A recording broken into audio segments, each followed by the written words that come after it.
Alrighty, guys, good evening. Happy fucking Tuesday ones. Hope you guys are having a wonderful evening so far, guys. Tonight we're going to be doing more of the OW2s. Hope you guys are looking forward to that. Good. Do more tweaking. Oh, yeah.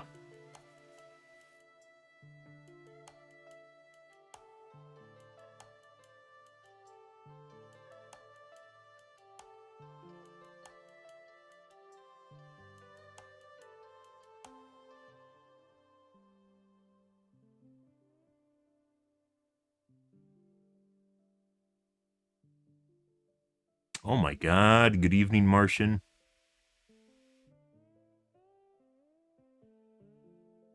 And Jennifer, good evening, guys. We're going to be going over the patch notes tonight for Overwatch 2. Yeah. We're going to do more tweaking tonight, too. We'll see where things go. First, we're going to cover the patch notes just to see what they look like, because it might take me a little bit of time, so we can make a lovely upload. I then can't upload to YouTube because I can't change privacy settings on my videos while I'm streaming for some reason. Good? Alrighty, let's just get right into her.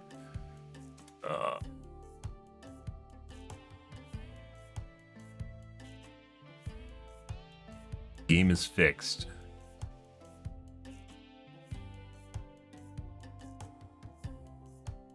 Yeah. Tail patch notes for Overwatch 2. Alrighty, let's see what's going on here. Galactic Rescue. So basically a new custom game mode. Custom game modes are not custom game modes. Arcade game modes are usually pretty gimmicky and honestly not worth your time. They're fun for maybe all of... Oh, there's they want you to play it. They locked an epic skin behind it.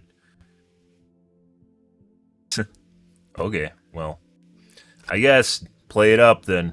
Once again, this game really lacks quick play game mode, a casual game mode, not arcade. Arcade is gimmicky bullshit, guys. It's stuff that you play once and you're like, yeah, this is okay, and then you're done with it forever, like Lucio Ball. And that's basically what arcade is. I don't understand why they haven't replaced quick play with something meaningful at this point, because it's basically like shitty comp. That's what quick play is. It's been that way since time began, and they still keep it that way. Hey, Snake. That's lewd. Please respect my privacy. Don't ask about my hanging things, especially my plants. Battle for Olympus. Yeah, so basically more arcade stuff. Don't care.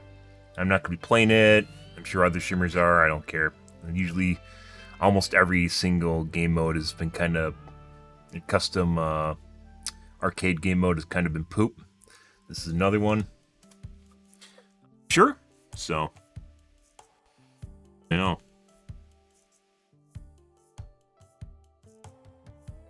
See how it goes.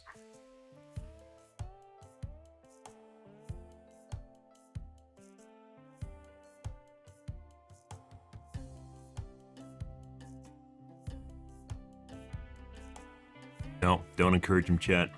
Don't talk to him, don't acknowledge him. Start talking about his feces. Anyways. But yeah, anyways, the game needs a new custom game mode for Overwatch 2. Not a custom game mode. Quick play needs a new overhaul. It's needed overhaul since comp was introduced. I mentioned before they need to increase things to like a 12v12 or maybe a 10v10 and basically increase the amount of time. Not for comp, mind you, for quick play. So more like TF2, increase the amount of time or slow down the objective progression in the middle of it in order to make it more grindy. And obviously you can do mirror picks or whatever, and then they can do, you know, your dealer's choice of TDS, which is tank, DPS, and support. So like 2 tanks, 5 DPS, and 5 support or something, but that'd be really tanky. So maybe 6 DPS and 4 support. Supports are very powerful. Hmm. Ping system. Group up can now be used while dead. That's good. There's a lot of improvements they need to do to the ping system in general. When you die, you should be able to point out whoever you want. It should be free floating, not just looking at who killed you. And you should be able to ping people, just like you can with voice comms. Ping people that are otherwise,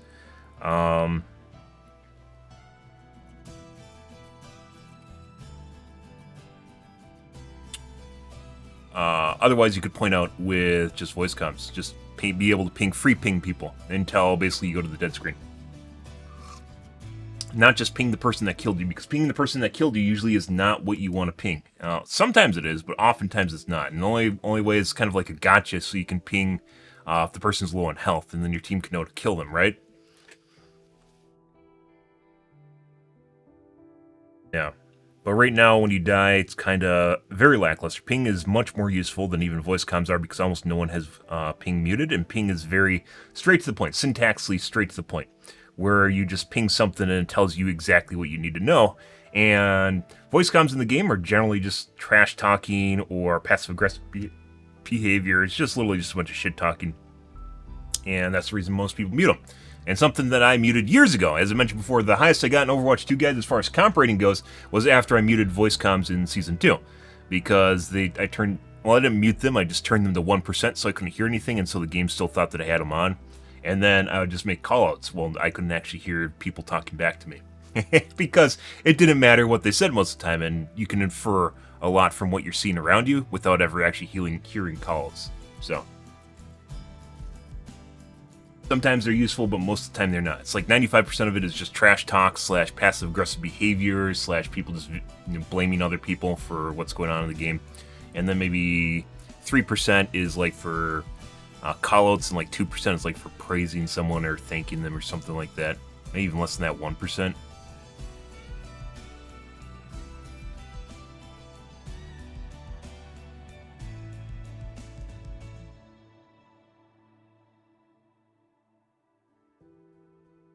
Respawn time for players is increased by 2 seconds, up from 10 to 12 seconds while the team's forward spawn location is activated.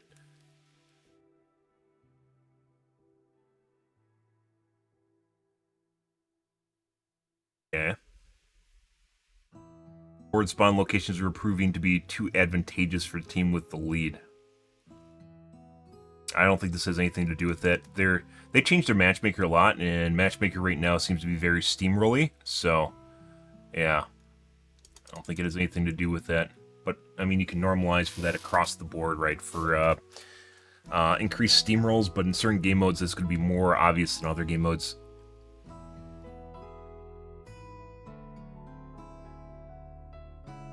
Our DK system has received multiple improvements aimed at more quickly and accurately recalibrating players. So you just have you lose more and gain more MMR when you come back for a decent amount of time. Competitive deathmatch season, don't care. Junker Queen. Ammo increase. Easier to hit with your throwing blade.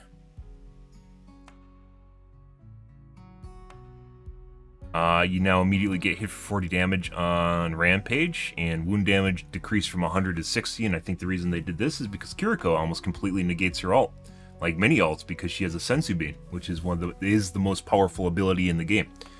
She doesn't have the most powerful kit that goes to Ana, but she hands down has the most powerful ability in the game, which provides invulnerability and cleanses you of most effects, which negates a lot of ults in the game. So, yeah.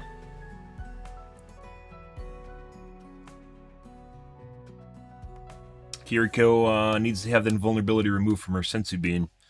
That definitely needs to go away. Like many supports, they're way overpowered right now. I guess overtuned, the kids say overtuned now instead of overpowered. They're overtuned because it makes it sound more professional or something.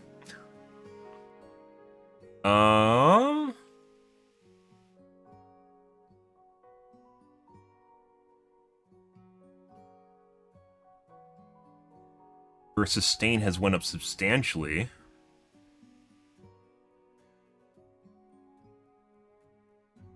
Adrenaline passive healing multiplier increased from 1.25 to 2x. Pretty meaty. Well, we'll see how it goes. Increase the damage on Orisa. Orisa can easily get out of control with her fusion driver. I think she was at one point was much higher than she is now. She's basically like a Bastion. And that's a tank.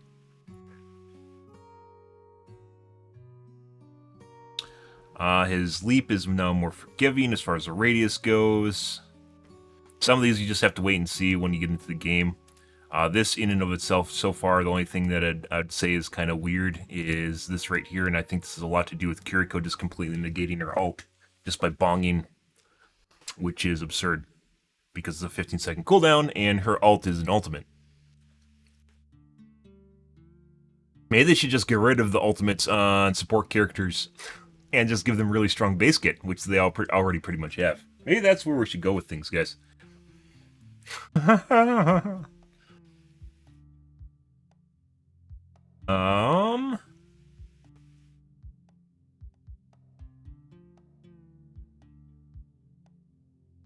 They're nerfing Wrecking Ball a little bit. As I mentioned before, I think Wrecking Ball needs nerfs, but not in this way. He needs to have his transition time between Ball and, I don't know, Ball and Mech form needs to be nerfed, or vice versa. He needs to take more time to go back into Ball, so it's more risk-reward as far as when he actually tries to harass people, as opposed to just attacking his sustain / survivability. You can easily turn into a shitbird just by messing with the survivability, which he was. I wouldn't even say he was that bad. It's just very rare to see good Wrecking Balls. Alrighty.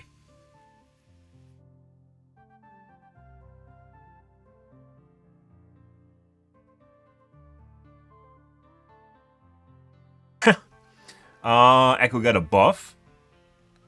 Her ult cost is reduced by 25%. Ult generation decreased from 5.5 to 4. Oh no, so she might not always get the ult of the character she copies. Yeah, okay. So almost always gets the ult now instead of always gets the ult. That's weird. Increases concussion mine damage on Junkrat. You needed that.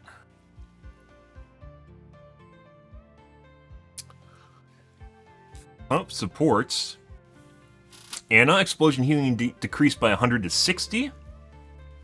This effectively affects her ability to sustain herself on 1v1s. A lot of healers are very, very good at 1v1s. You're like, nah, they're healers. They suck at everything. No. Anna's really good at 1v1s. Baptiste can hands down win a 1v1 against almost every character. Yeah. Kiriko is also very good at 1v1s, and if she loses the 1v1, she just teleports away, and effectively it's like still a win for her because you just wasted a bunch of someone else's time at the expense of them possibly dying, and they don't get to secure a kill. Yeah, and kind of, sorta need a little bit more of maybe go after her damage rather than her biotic grenade, because this will help her survive in close quarters, but then also reduces her ability. This effectively is more of a nerf to her sustain than it is to other healers or to other characters she's healing. Obviously, this affects her healing, but you still get a multiplier. Biotic grenade is so powerful because it does 4 different things. It does damage, it does healing, it increases healing, and it stops people from being healed. It is incredibly powerful, which is one of the reasons she has the strongest kit in the game, which is the other one being Sleep Dart, which is effectively a stun / incapacitate, because you're stuck in a 0.5 second sleep / 0.5 second wake up animation in which you can't do anything, which is a stun. So yeah, very powerful kit. And rather than go after this, I don't think they should nerf survivability healers. Instead, they should be nerfing their ability to do damage. They should not be as damage prone as they are now. They should have the ability to run away and obviously win fights if their teammates are around, but I don't think that they should be able to duel a DPS and usually win if they know what they're doing. Obviously there are characters, there are healers, supports that isn't true for, but for the majority of supports, that is definitely, not majority, for some of the supports that are overpowered, and 3 of them are showing up here, that's definitely a big deal. Kiriko, Anna, Baptiste, and Mercy, I don't know why she is also not just meta, because she's incredibly good, and she's next to impossible to kill because they made sure that when they unbuffed her for some reason, probably because there's a bunch of Dunning-Kruger Mercies just running around out there that think she needs buffs because they don't know how to use super jump properly or animation cancels. But that's also because Blizzard doesn't make it outwardly apparent. I've seen literally Mercies fly across half the map with using their Guardian Angels, so yeah. And she has two different versions of Guardian Angel. Some people don't even know that. One where she can fly straight up in the air, and the other one where she can coast super far. And both are like glide. Both are incredibly powerful, especially when you use them properly.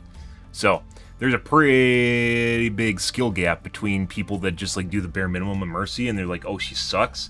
And then people that are like, hey, I'm fucking assassin when I use my Q, and I can literally kill anything in the game. Because she can. When she uses her Q and her bus gun, which the projectiles are 4 to 5 times the size of the actual graphic, she can fly around and kill pretty much anything.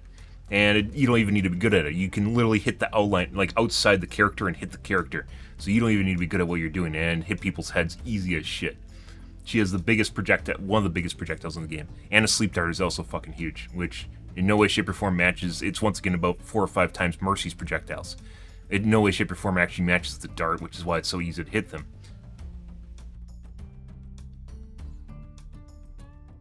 Anyways, so she got a nerf, and she definitely needs a nerf, but I think they should went after her damage instead. Immortality field cooldown decreased from 25 to 23 seconds, so Baptiste got a buff for whatever reason. And that's not even, like, 2 seconds isn't going to make that much of a difference. Does it coincide with something? No. So they could have probably went from 25 to 20 or maybe even to 15 seconds if they want to see what they're trying to do right now. And get more and more oppressive as they do it, but 2 seconds I don't think is going to change anything. Kiriko.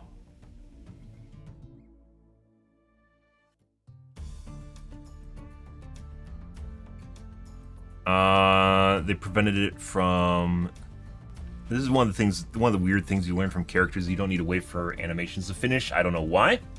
You don't need to wait for animations to finish, which is counterintuitive, and instead they reloads partially into the animation, which doesn't make sense, so... I don't really believe in kind of, like, Fair is the same way. I think it's like 66% or 70% of the animation has to finish, and then your finish reload.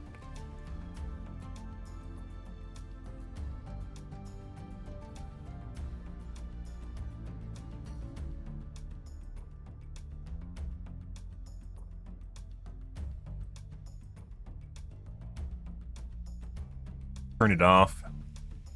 Just cancel or reload now.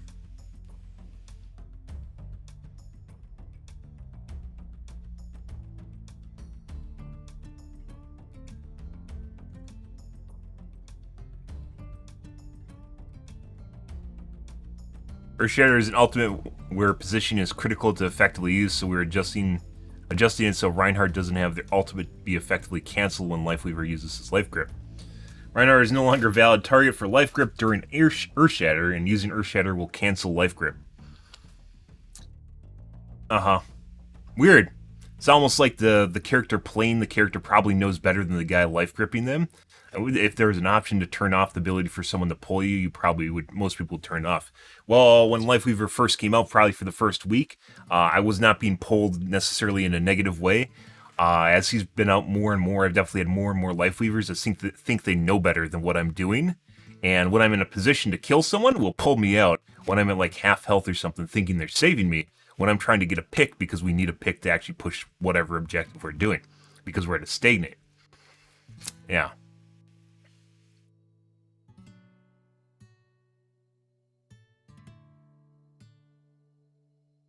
So, I don't know. This definitely needs to be retweaked. We've talked about this. This has been a hot topic since he's been released. Quality of life adjustments for heroes.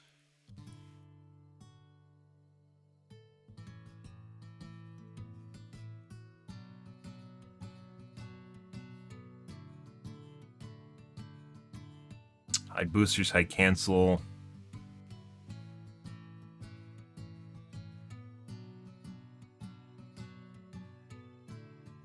Rocket punch meter, rocket punch cancel text. There's some you even want to turn on. Hold to use power block.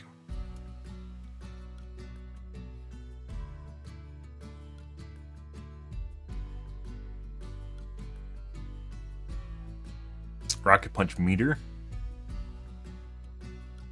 Some of these don't pop up. They're contextual, where they only pop up when you're doing certain things.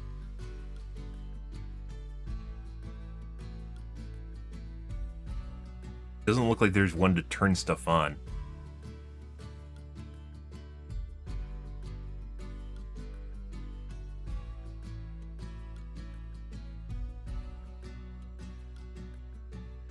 Hold to use power block is probably something most people are going to prefer.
Okay. Ability to adjust sensitivity during different things.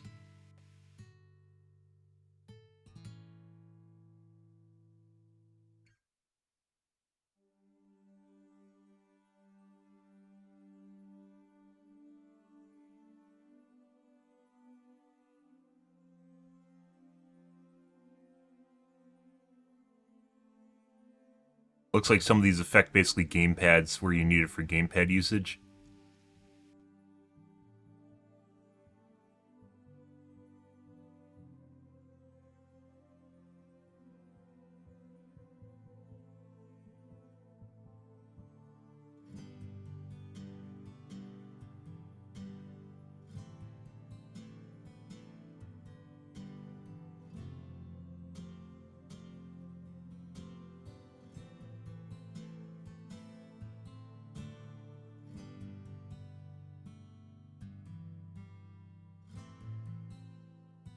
Yeah.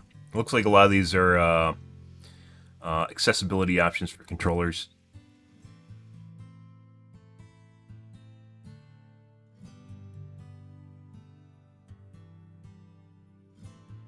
Toggle hover jets. Yeah. No, that's okay. You literally tap hover jets, so yeah, you know.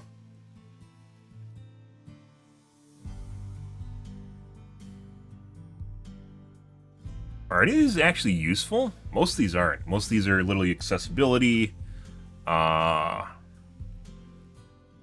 just, hey, look, there's less stuff on my screen.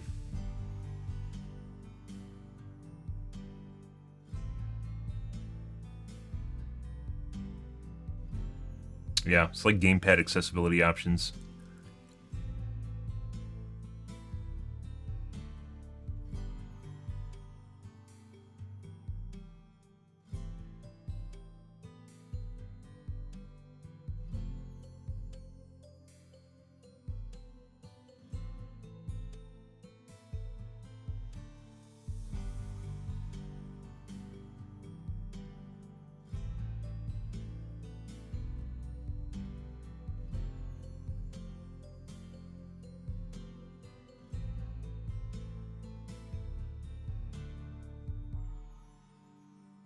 Backwards wall right option is now on by default. Yep. There's a couple characters where they did. This is Lucio. There's a couple characters where they actually added a quality of life option is actually really important, and some people don't actually know they exist, so they don't turn them on. Mercy is another one.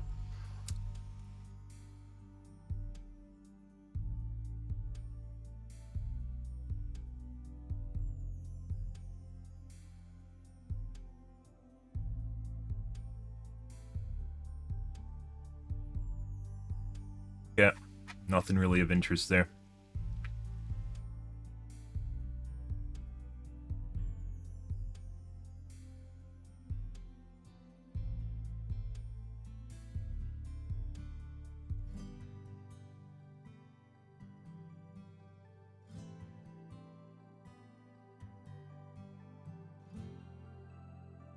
All right. Well, of things that changed here, guys, probably one of the biggest changes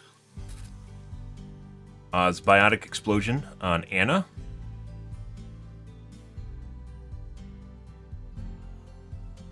The echo changes also could be very, very meaty, considering she basically gets a free life when she uses it.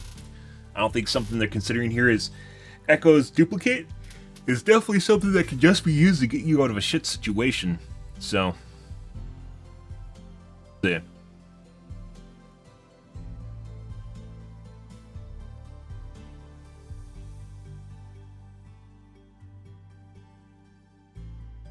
Puts more emphasis on choosing duplicate target based on the hero's overall utility for a given situation, which with the benefit of increased survivability due to transforming. So they kind of included it. I don't know why. She's a very, very lightweight, fast, incredibly powerful DPS character. She's more powerful than Pharah as far as flight goes. She's basically Pharah 2.0. She essentially has a kit to kill Pharah and everything else, so.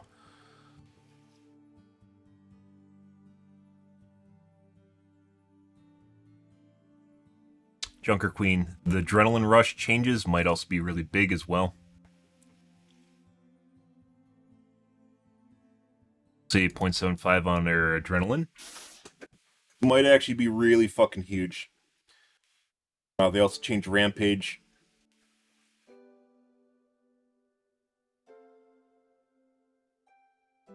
Yeah. Alright, nothing super amazing here, but interesting nonetheless. Junker Queen, Echo, and Anna. Yeah. And then there's custom game mode, don't care. Not custom game mode, arcade game mode.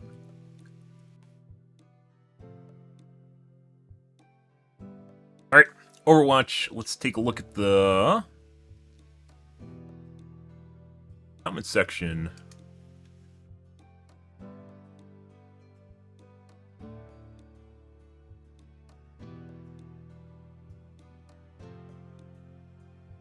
Add a new setting for communication ping options. Enable contextual comms wheel. When enabled, the setting changes group up and need healing to use alternate comms when aiming at allies. Yep.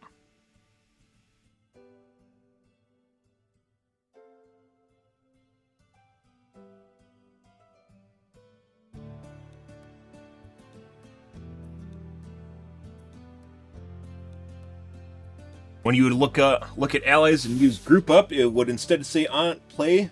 It would instead play on my way. You can turn it off so that it wouldn't use an alternate line when looking at allies. No fucking shit. But one of the worst things ever because they mean two completely different things, and both I almost never want to use on my way.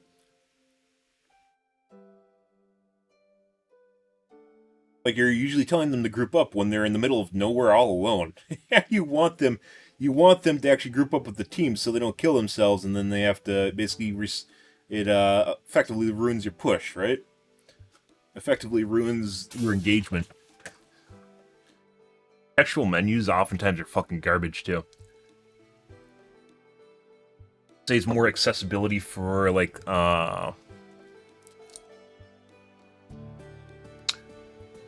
gamepad users, people that have limited ability to manipulate keys.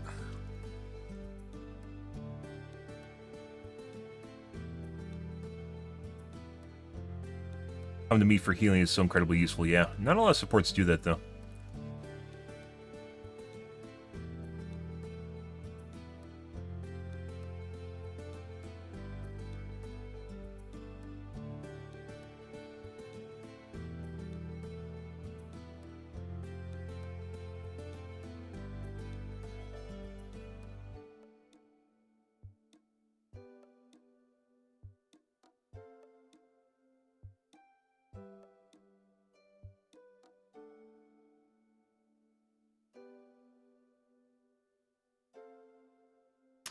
I don't know why people saying take space. It's like they're coming to the new concept of area control, area denial, guys. Something I've talked about for over a decade at this point. Most people have because it's a strategic concept where you control an area.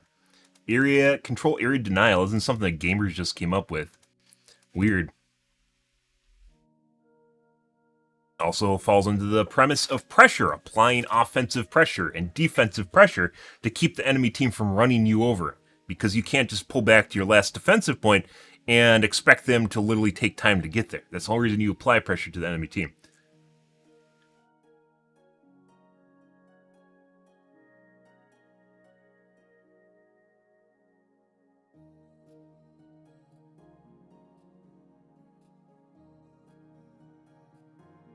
It was like a patch where I need to invest in Junker Queen. Yeah. I mean, she wasn't bad before that either.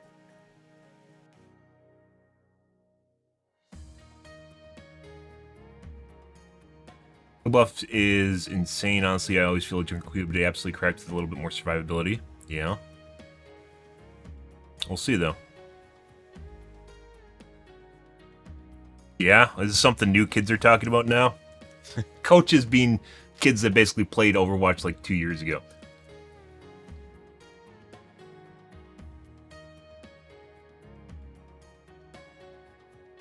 It's everyone's job. It's not just the tank's job. Tanks primarily. That's why I say the only character that matters when they die are tanks, because tanks need to express an area control. It's everyone's job to do that, though, especially DPS, because they exert a very pointed area of control. Like if they invade, it can completely change things. Invade or flank, which is something in MOBAs. MOBAs teach you a lot of different skills, which is kind of weird that they haven't just trickled over to Overwatch, because Overwatch is essentially a MOBA.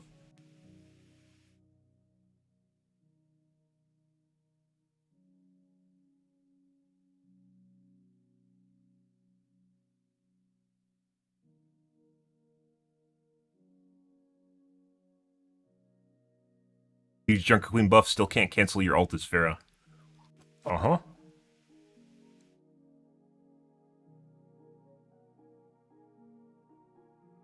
Quality of life updates, but still can't cancel ult.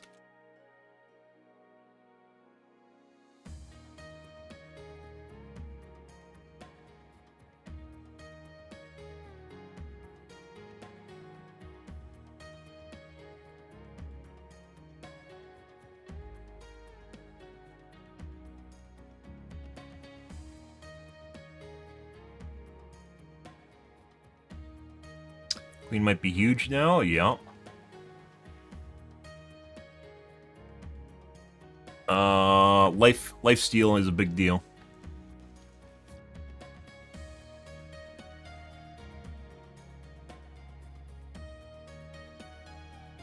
Especially for a tank that's already very tanky.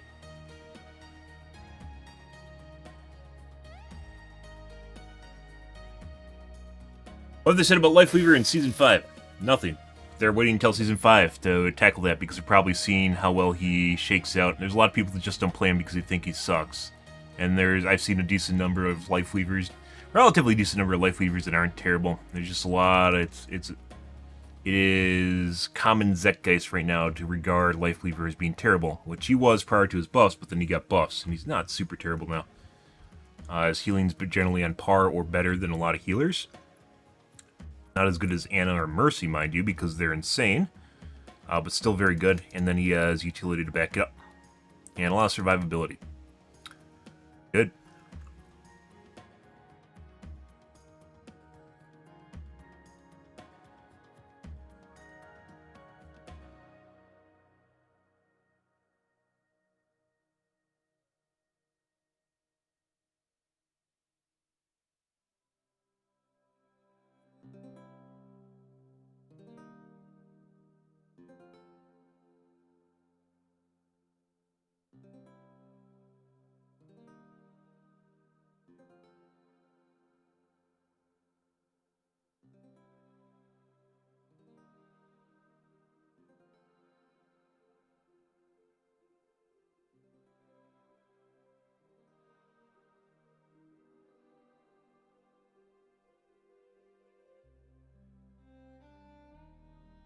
So aim for the day they get rid of Zims or even address them on console. Nothing like a pseudo aimbot that essentially doesn't get it banned. I think I've only seen one non-Zim cross-platform player in quick play. That was good. Very easy to tell the difference. Gamepad and a Zim.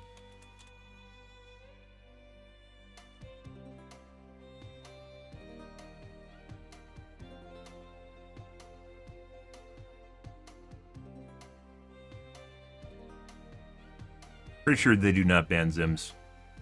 I've reported them. I report every Zim I see, but I'm pretty sure they don't ban them.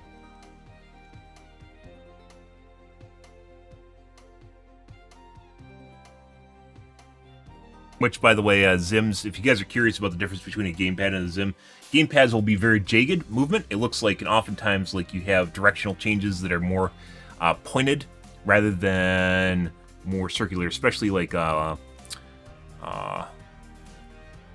logarithmic. So something like you can do with mouse, for instance, you can draw a spiral, will be much more difficult on a gamepad, and will oftentimes have like little abrupt edges to it.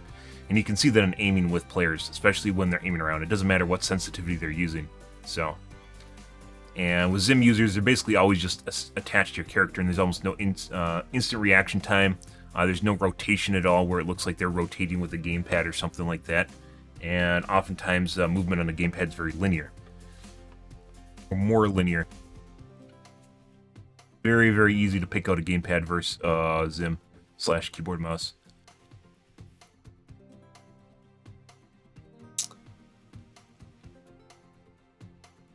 And Nerf is huge, what the fuck?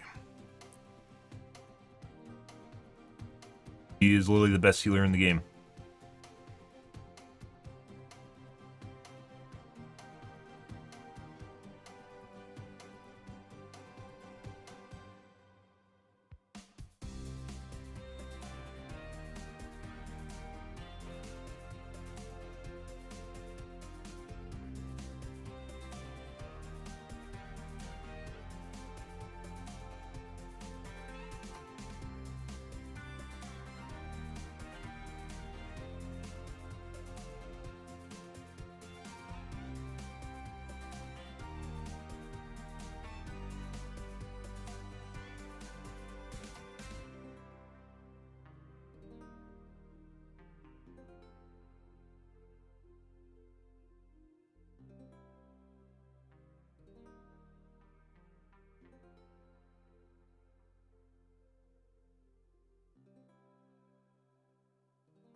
Plain.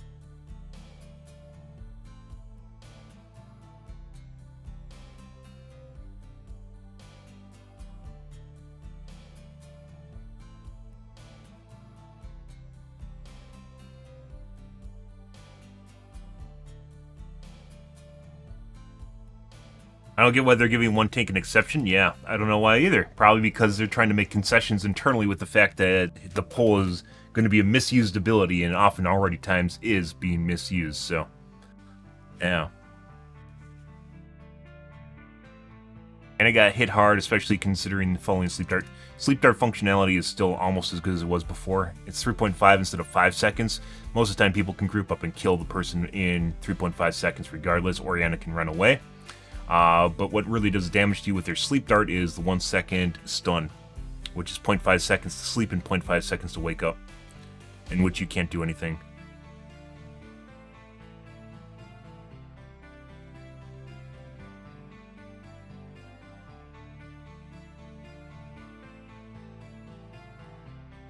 May was getting a rework on the gun. One is that. Yeah, she needs to have CC back, or it needs to be like a flamethrower, cryo thrower, where it actually does progressively more damage the longer they're in the stream or something. Being a shitty Hanzo is definitely not where May should be.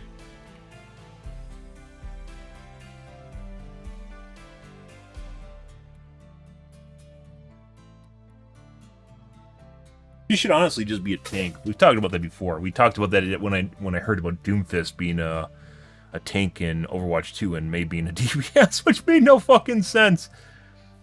Doomfist definitely was a great DPS in terms of dive ability and interesting way of playing, where May is definitely just basically an off tank at this point.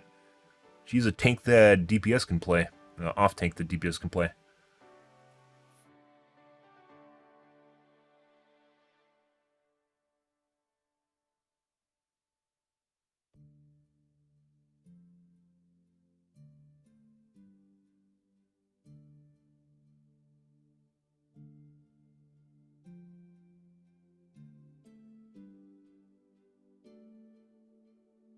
Yeah, I mean, it makes sense if she was just a tank, doesn't it?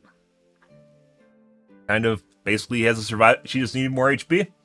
Maybe a bit more damage, because tanks now are different than tanks were in Overwatch 1.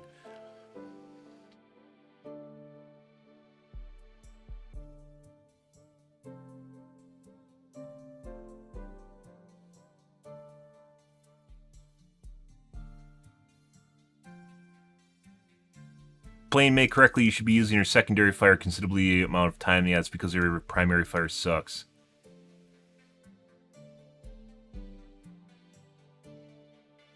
Both of her abilities basically suck.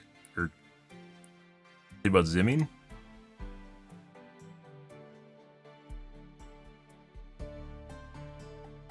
Closer than ever with Mousetrap. That's just buzzword. That's a buzzword that Valorant came out with, I believe. No, Rainbow Six came out with. Ubisoft. It's not actually technology, that's buzzword.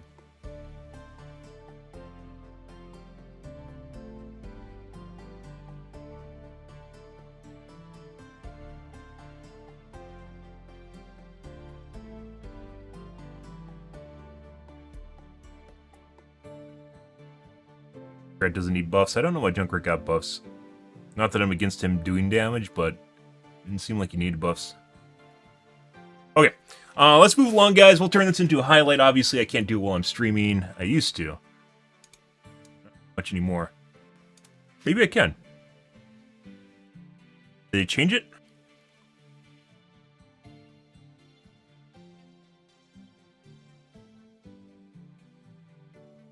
To answer your question, no. No, you can't actually...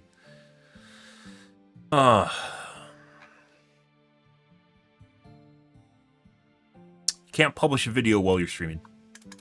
Good, unless you can't publish your current stream while you're streaming. Good.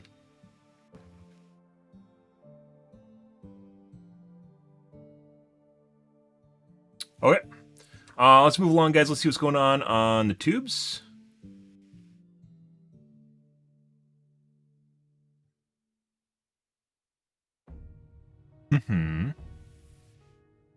Oh, there's a follow-up piece from Gamers Nexus. Basically, the hype's done at this point. I guess we'll take a peek at that anyways, just so you see what's going on with it.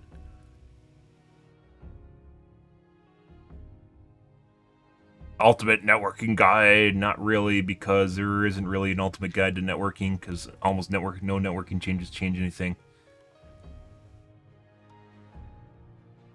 Battlefield 5 is horrible right now, yeah, because it's like the shitty in-between between Battlefield 1, which was actually good, and Battlefield 2042.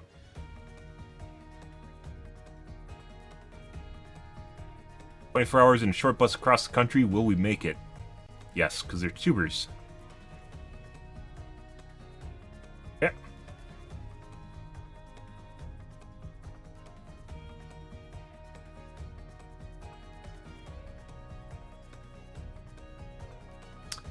Let's take a peek. We'll see what this is about.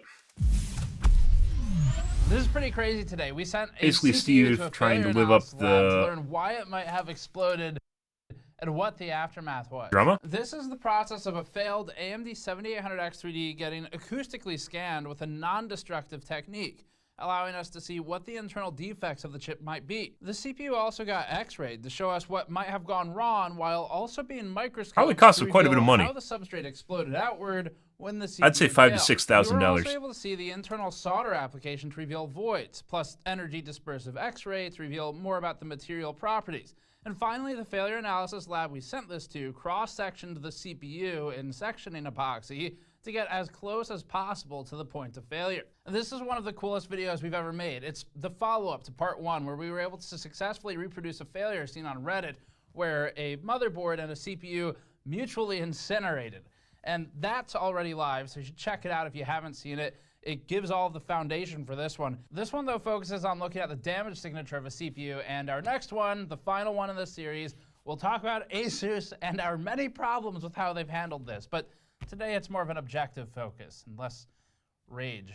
Before that, this video is brought to you by Warframe and Rage. the Duviri Paradox. The newest update makes it easy for returning players to jump in right away with tons of new content, but also adds a path for new players to start out. These updates go beyond just cosmetics and quality of life changes. There are tons of new elements to the game and a completely unique, massive new open world to explore. And for action RPG or third-person shooter and slasher fans, Warframe is worth the free download to put your gaming PC to work. The new update features a new cinematic quest alongside highly replayable roguelite missions. A few of us on the team at GN play Warframe and like the game, so it was a natural sponsor fit. Check out Warframe, very the grindy. Paradox, It's basically link Destiny. below, and use the code on the screen Very for grindy. extra unlocks. I don't think I could ever We're play extremely excited about this content today Destiny because we or get to learn about hardware failures at a depth we rarely get to encounter. Oh yeah? So good for you. we expedited a shipment of a broken it's motherboard and one of the CPU channels I over watch to all the time, same so failure analysis an interesting lab video that we worked with for the NVIDIA 12-volt high power failures. So they've got some experience working on this stuff now, and there's a few parts to failure analysis in general. So namely, for what we're doing, there's root cause analysis. That's what our team did here, where we were able to more or less determine a few likely reasons, the root cause of failures that we've seen online. And then another part is sort of a post-mortem. When we were doing root cause analysis originally, we found a couple points the truth of failure, about that's how you get people and in. the OCP, or the overcurrent protection that was configured on the motherboard, alongside considerations of shortcomings on the overtemperature protection mechanisms. And you can support our root cause analysis and content production by grabbing one of these super limited GN15 shirts celebrating our 15th anniversary shirt. So we expect the cool limited shirt electrically at what could have possibly gone wrong. And our team currently can't do this. We don't have the tools. So we send the parts out to an external professional lab that's able to assist with this type of testing. And that lab does validation and FA of failed semiconductors and other equipment that we can't get into. These labs use a mix of specialized equipment to first perform non-destructive testing, which is necessary to preserve the integrity of the failure, and then they advance to destructive testing, which you can't go back from, to double-check their hypotheses. This lab we work with does phenomenal work, and to the failure analyst engineer watching, our sincere thank you for your they aren't going to patience name them? and all of your effort into this. Unfortunately, we can't name the lab or the engineer for reasons which we also can't name, but on behalf of the community, I mean, they could definitely name the lab, but I'm guessing they don't because they think they have a competitive advantage over other channels. Huh, that's interesting. we all appreciate the ability to bring this type of information to the public eye instead of letting it just get sort of hidden and then a silent update fixes it in the future. In this case, really loud update because they were exploding, but... Oh, it's on fire. Yeah, I can smell it. Okay, as we get into it, here's what we have. Acoustic scan imaging, and EDS, or energy dispersive X-ray spectroscopy, SEM, examination or scanning electron microscopes, cross sections. We have the acoustic scanning while the CPU is submersed in water. We have a scan of substrate connections, a low mag polarized optical, where we can see the exploded substrate where it's cracked. And we also have a CT scan showing us the pyrolyzed materials. We'll start with an external physical and visual inspection where we can look at the CPU like we did in the first video, but with a bit more depth. And in our first look, we talked about a low resistance short theory that may have led to the runaway scenario. Now, before getting to destructive delidding, looking this particular CPU and board over, we can quickly identify that the bottom of the substrate bulged outward as a result of a literal internal explosion. You can actually see where the substrate's starting to crack, and that explosion had enough force to suppress the underlying pins in the motherboard socket, resulting in the images we've all already seen. When we sent this initial information to our failure analyst contact, the analyst sent the following initial images, and this is all prior to us sending the sample out. Quote, overvoltage could knock out a dielectric quickly, transient or longer term, time-dependent dielectric breakdown. That would be what people mean when they say degradation. And with the interlevel dielectric degraded and some electrical leakage established, the resulting current could start causing permanent damage.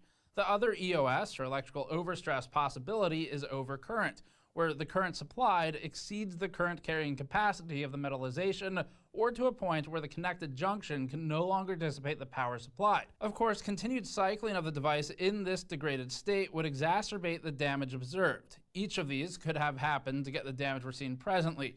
You've reproduced one of those possibilities. Now, our first failure analysis test that the lab performed is CSAM, or C-mode scanning acoustic microscopy. And this one is helpful for determining if there's a defect in the solder application. So out of the factory from AMD. So, if you guys are unaware of this, this is basically in regards to AMD 7000 series chips burning up.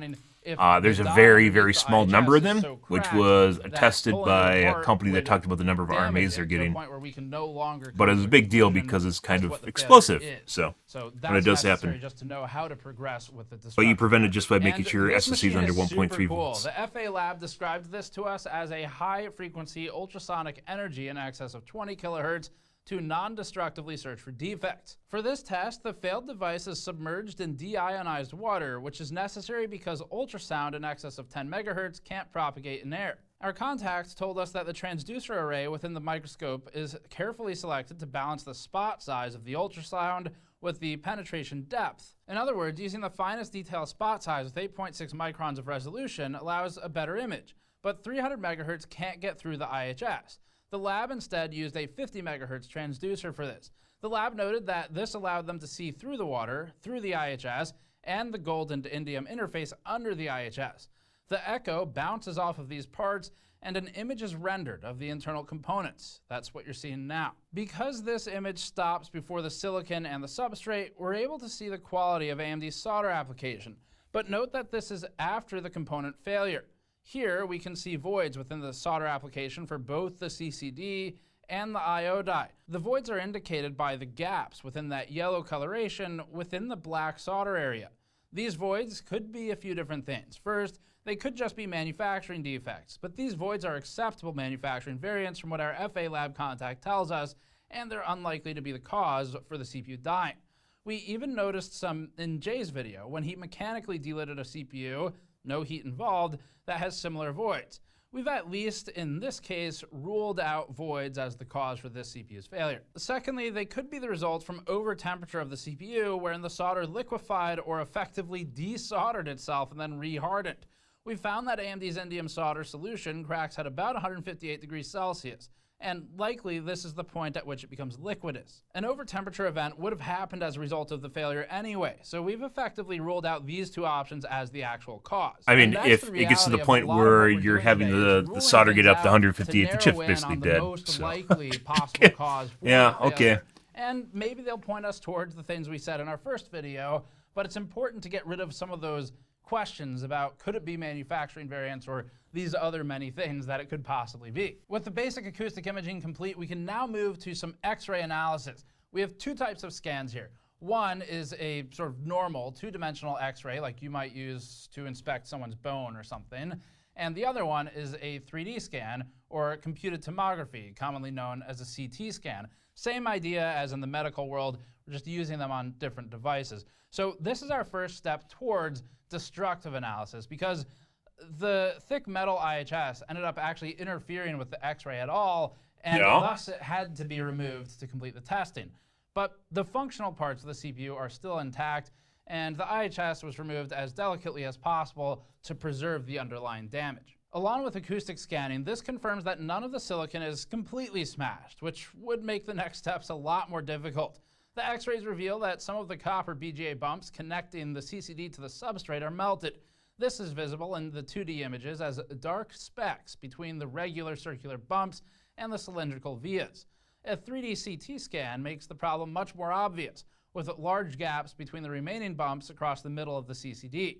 This is evidence of extremely high temperatures. For example, the melting point of copper, about 1,085 degrees Celsius, is much higher than that of any solder in the CPU. Interestingly, there was no evidence of similar damage underneath the I/O die. And this is interesting too, because in one of the CPUs we delidded, or actually a couple of them, the largest point of externally visible to the human eye damage was actually in the I/O die in the GPU PHY, something we talked about the first time.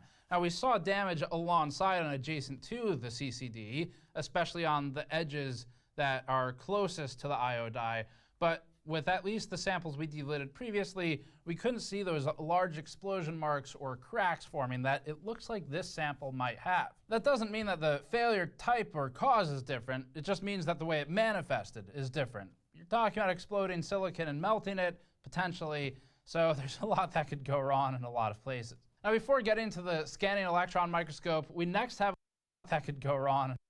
That's not flipped the right direction. This should actually be turned 90 degrees. You can see the... Maybe not? No, because if this is right here, right? So it has to be turned 90 degrees. In a lot of places. Now, before getting to the scanning electron microscope, we next have a look at an extremely high magnification, sort of normal microscope, and this one will give us a look at the silicon surface. This shot gives you an idea for just how deep the zoom goes. This AMD copyright mark, something we never knew even existed on the CPUs, is less than 60 microns wide.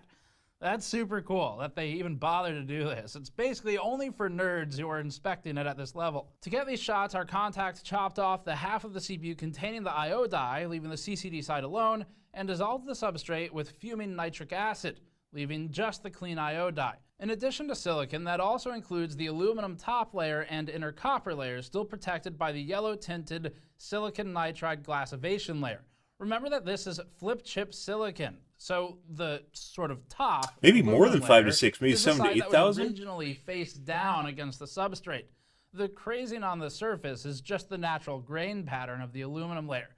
The large dark circles are where the BGA balls were before they were dissolved by nitric acid, while the smaller circles within the aluminum traces are connections running down into the copper layers. This is all fascinating, but it doesn't show us any problems yet.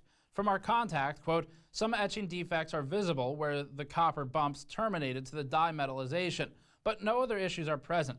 That's not to say that issues are not present under all the stacked metallization, but at this point we can rule out excessive electrical overstress for this specific I/O die. After the normal super high mag microscopy, we can now look at the scanning electron microscope. So SEM gives us two main points of detail for these CPUs. The first one that we're going to look at is EDS, or Energy Dispersive Spectroscopy. And the second one is high-resolution imaging. EDS measures the wavelengths of X-rays emitted when the microscope's electron beam hits the sample, which can be mapped to specific elements. This should give us a better idea of what we're looking at as we examine black and white electron microscope images. Performing EDS on a cross-section of the CCD still mounted to its substrate gives us a colored dot map of the aluminum metallized silicon die above an aluminum pad, which is in turn bonded to a copper bump. This is all public information that AMD has revealed. Our contact pointed out areas where copper reflowed, as well as flecks of, his words, instagibbed copper and silicon. Can't escape the Quake references, even in the failure analysis community. We can see the extreme heat this was subjected to. It's clear that it was a buildup as current continued to get shoved into the chip, not just an instantaneous shock and explosion. There's enough residue here and evidence from other imaging to know that the CPU became slowly overloaded and then effectively rapidly melted down. Finally, we're moving on to the cross-section. This is still part of the SEM imaging that we've been talking about. So for this one, the failure analyst cross-sectioned the silicon and mounted it in a section in epoxy, which keeps it all intact, but allows a really close internal inspection that you can't see otherwise. And for this, the analyst noted that the plane of the section intersects the CCD and the blistered part of the LGA that we saw earlier, the land grid array on the bottom of the CPU. We'll start with some plain optical microscope shots just to get our bearings. The big rectangle on the top is the silicon die. mounted in the lighter gray underfill that keeps it securely attached to the substrate underneath. Underneath that lies the substrate, which is a 5-2-5 stack, or 5 layers, power and ground planes, that's the 2, and then 5 more layers. In the middle is a layer of fiberglass, crossed vertically by copper vias. That's the sort of tubes you can see running through it. The fiberglass core is pyrolyzed and delaminated, as are the layers of foil and the prepreg on the top of the chip and the bottom socket sides. We need to zoom in further to get to the source though. Only the bottommost silicon is active. The rest is structural. That's where you see that sort of gray, inactive looking material. The tiny reflective lines along the bottom edge of the die are the layers of metallization and glassivation that we saw earlier. The glassivation protects the silicon. At least it protects it when you start dissolving the stuff around it, as we did while this earlier. is cool, I would say this here is for end the up being majority too of, small to of see. people So watching this this is the and site looking of at the this biggest at their identifiable content. crack in This the is probably silicon. too in At depth the as bottom far of that as crack, we can see the underfill has burned science away goes, from the silicon surface. where you And can't some of the really, high-temperature solder connecting like, is the it die to the substrate entertaining has sort of also thing? Like, it's melted away entertaining from completely. what It's happened genuinely perspective. insane to see this level of detail But like of a from a failure. person-to-person It's crazy. perspective, It's kind really, of. really privileged to be able to share this with you all and to have a contact with the equipment and the knowledge necessary to help us with all of this. Further to the left, there's another burned site directly above the deformation in the substrate. The underfill is almost completely gone here. Still moving to the left, there's yet another burn. These multiple sites make it difficult to say where the failure was initiated, but we have some ideas and we'll kind of walk through those. We'll call these sites 1, 2, and 3, numbered from left to right, with 3 being the one with the large crack. Now let's move back to the big boy microscope. Our contact described the SEM as, quote, an expensive light bulb. The analyst said, quote, our SEM is basically a cylindrical column containing a tungsten filament at the top and a sample chamber at the bottom.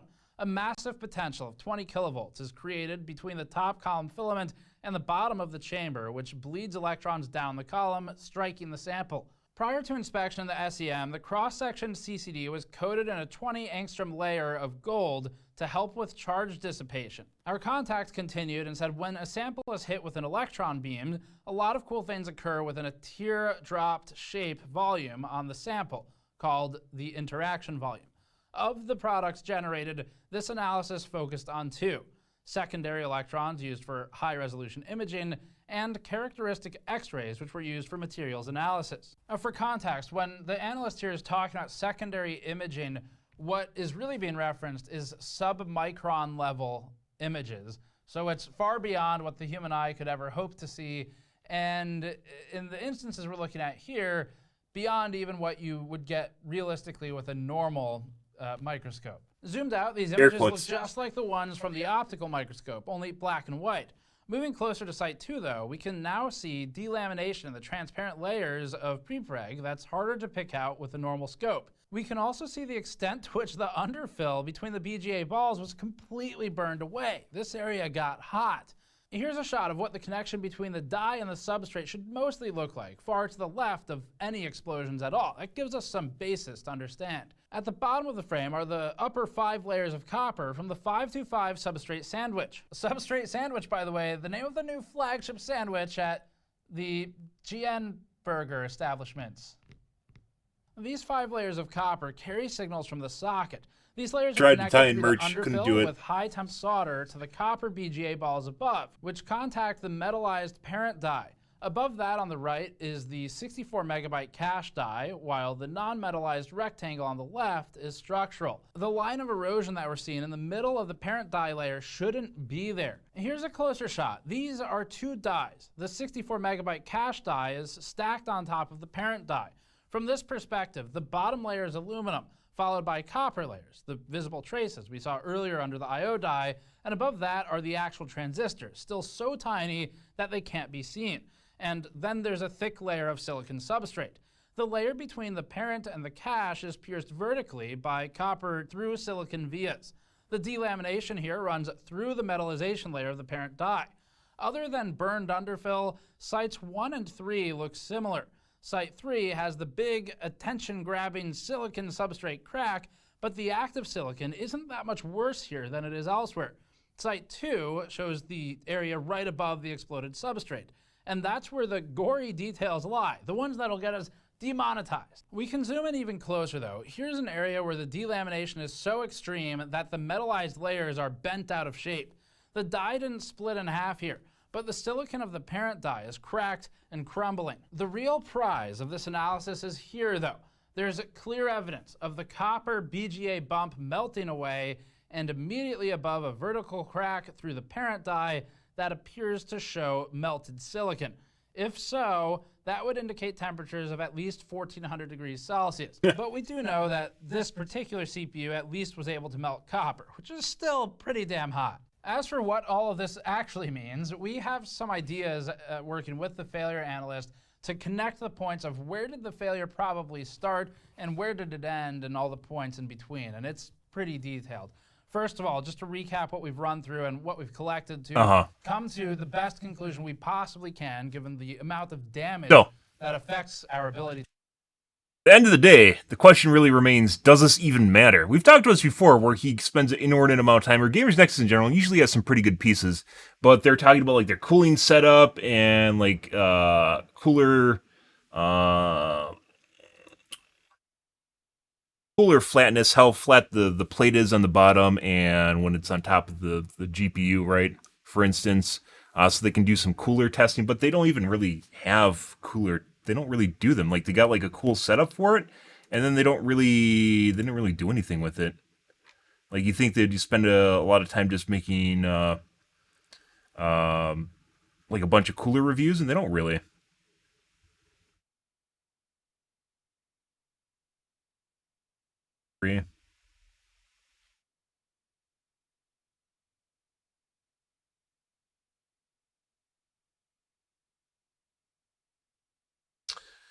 But at the end of the day, like, does this really matter to most people watching the channel? Is it entertaining? This is like on the completely opposite end of the spectrum where Linus LTT is like techtainment, right? It's not even really reviews anymore at this point.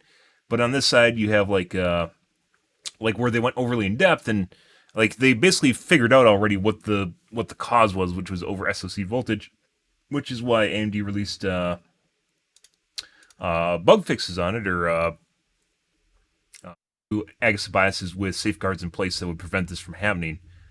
But they're still doing this, so... To inspect this further, we've done external visual inspection, we've done radio. How much does this actually matter? Don't know. Does this help anyone? Not really. Is it even interesting? Tomography or laminography. Not sure. We did with the lab, of course, all this acoustic scan. I'm watching it because I'm curious. Acoustic microscopy. But even then, this is we just also, with the FA lab, very, very technical. Decapsulation of the IOC or the IO die, where it was sectioned and isolated in some epoxy. There's a metallurgical cross section. There's EDS or energy dispersive X-ray, and then some internal inspection of the CCD with a normal microscope and with a scanning electron microscope. So that's the testing that was done.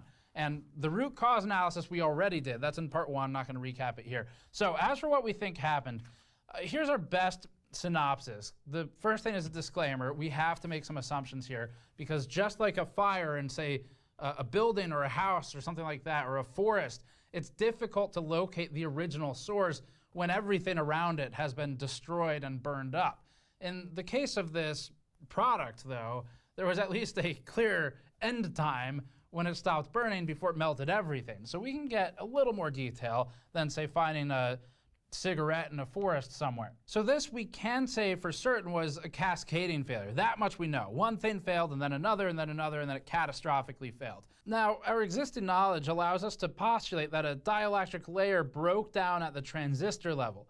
This degradation could have been caused by excessive VSOC over an extended period of runtime, or possibly as a result of poor thermal protections in combination with high VSOC. And because this particular CPU that got analyzed came out of the same ASUS motherboard that we know to have OCP set way too high, it's possible that that was another part of this. So it all kind of ties into the original analysis, at least for this part.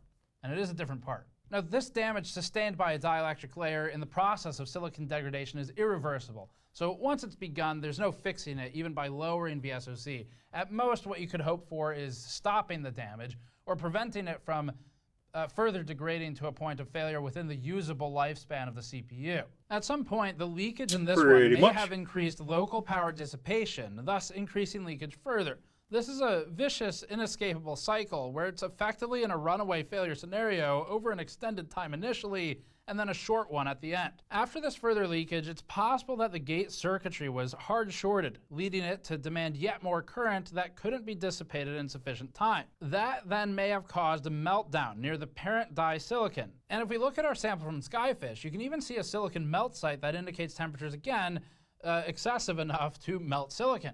After the parent silicon meltdown, we think it's possible this particular failure bridged to nearby components and possibly knocked out power rails. With OCP failing to work on the Asus boards, Jesus Christ, 200 Celsius. holy shit. And with the order of internal silicon components failing in what is effectively a random number generated die roll of catastrophe. Random generated die roll of catastrophe, by the way, the name of my new D&D standalone module. We can then see the current overwhelm the circuit, crack the die, and melt open the die metals. At this point, the temperature is definitely in excess of 160 degrees Celsius, so the indium solder melts and fails to transfer the heat to the IHS and thus fails to transfer it to the cooler, leading to now a runaway thermal scenario, as well as our overcurrent scenario. At this point, the heat can't escape the IHS, and it's forced to go through the silicon and the substrate. We saw this in our own thermography, where the substrate was at one point hotter than the IHS due to the TIM cracking and losing contact. Once the current exceeds the current carrying capacity of the substrate and the routing layers, it's possible that the traces internally fuse together and eventually blasts an escape route out of the bottom of the LGA, taking us back to the visual inspection externally. Now, that, to be very clear, is connecting a bunch of pieces of evidence of the failure to try and form a complete picture of what happened almost microsecond by microsecond within this. End of all this, guys. To result in Extra SoC voltage bad. With the earlier root cause actually sort of lining up pretty cleanly with this. But there are some assumptions in there. Now, we asked our failure analyst, just to give us a full scope, what other types of failure modes might there be in addition to this? And the list is very long, but here's the short version. There could be a slew of application, environment, and manufacturing defects that could have assisted in the failure of the device that we can't verify on this current device. Ionic contamination, corrosion, dendritic growth, intermetallics, latch-up thermal runaway, dielectric breakdown, charge trapping due to high VSOC, hot carriers, and tunneling. This is starting to sound like that Rockwell retro encabulator video. It could be mechanical overstress, so thermal expansion, localized CTE mismatch, excessive pressure, tensile overload, wafer process control like scratched, over-etching, under-etching, or poor ohmic contact, junction depth issues, EPI thickness, silicon stacking faults, incorrect doping, pipes, trapping sites, stress-induced voids, silicon nodules, oxide defects, hot carriers, metal deposition issues, metallization adherence issues.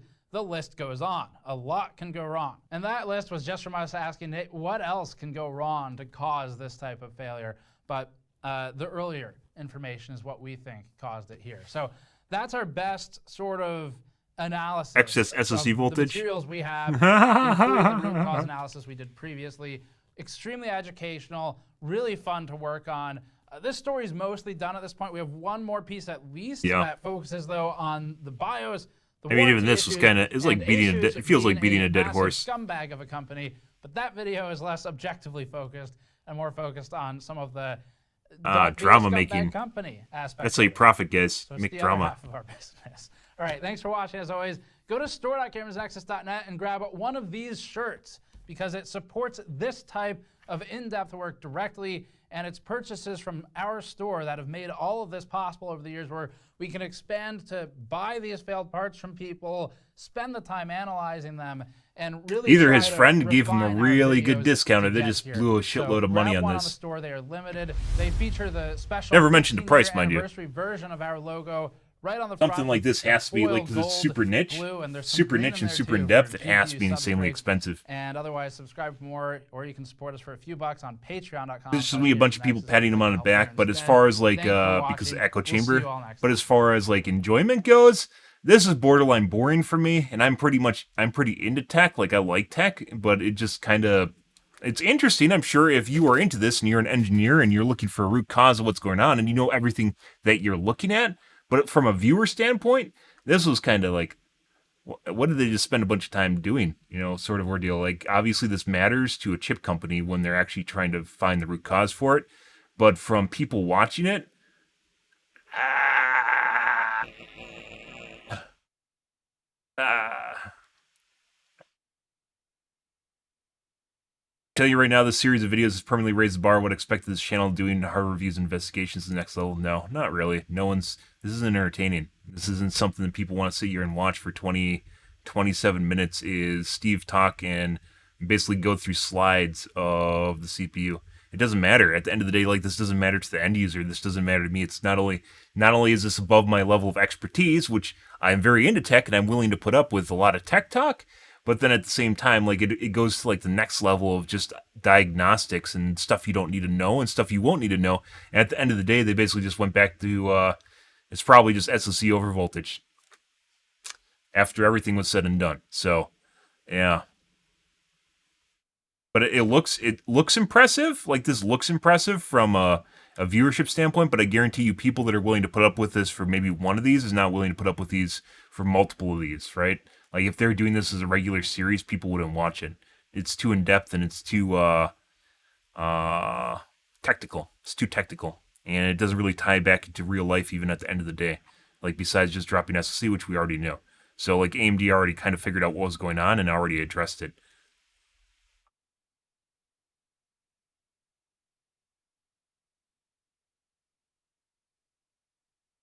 Like, there's people here that do this for a job that are like, bravo, good job, but the channel isn't here to diagnose the chips and make new ones. Like, they aren't AMD, right? They aren't AMD. They aren't Intel. They aren't the company that did this. They're here to make entertainment. It's fascinating to watch. Yeah, there's a lot of people that are not engineers, especially electrical engineers. So, and once again, I'm not saying that they didn't put in work on this, because they definitely did. It was just completely misdirected. It feels like doesn't even address things that people are looking for.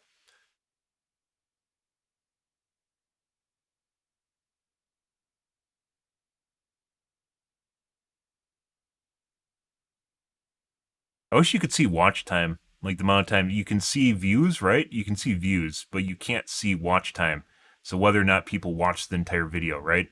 Or percentage of the views that actually watch the entire video. I'd be curious. That'd be more informative than views here. But views will effectively convey that too if they do multiple pieces like this. So once people figure out what this actually is, and after, giving it a chance, then they'll be like, eh.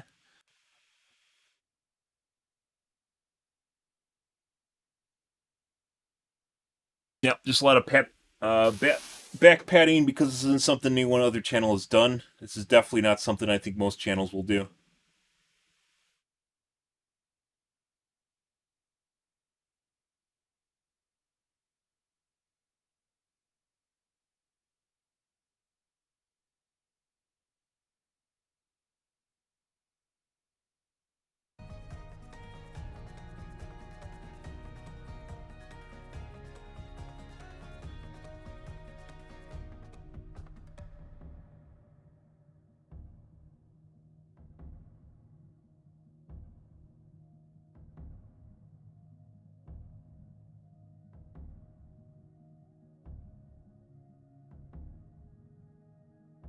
Yeah. Okay. Cool. I guess if you're into it, cool. But otherwise, not so much. We might take a look and see how it's trending after. I mean, you can't even base this off like the views for the first video that they do something like this are going to be higher than anything else, simply because no one's done it and it looks interesting. But then after you watch this, like, I just spent 27 minutes watching this and I didn't really enjoy it that much, and it wasn't even really interesting all that much. They just looked for essentially look through the burn part of the chip, and that was it.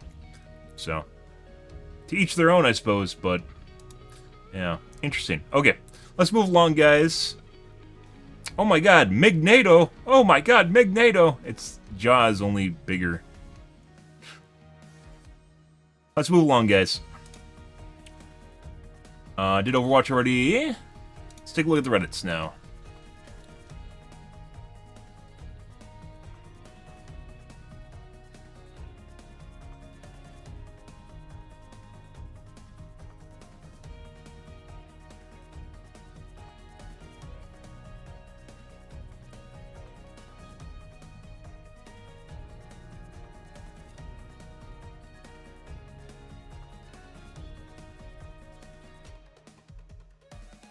AMD Reddits.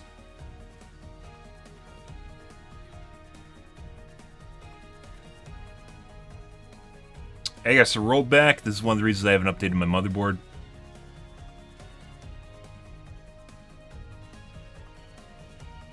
Because apparently the new version has a lot of bugs, apparently. Surprise, something I said, what, 2 weeks ago when they're doing this, because I wasn't going to update. Just made sure that my SSD was under what it's supposed to be.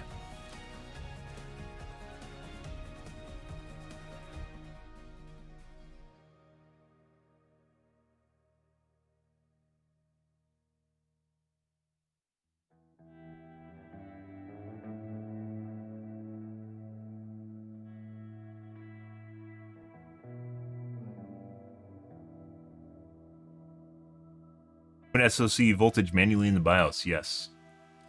DVD Reddits. Get wrecked, lol. Okay.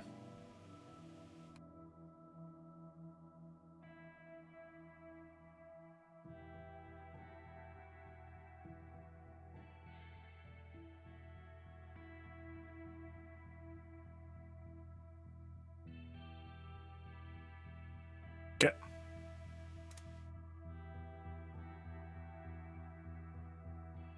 Complained about survivors actually being stronger than most of the killers. Good. DVD in no way, shape, or form makes sense. No one should ever think of DBD in terms of realism, because it would make a shit game. And there never should be another game like DBD, even though people have tried, because DBD is very, very much very weird and interesting in and of itself. That's why I've spent 2 years playing it.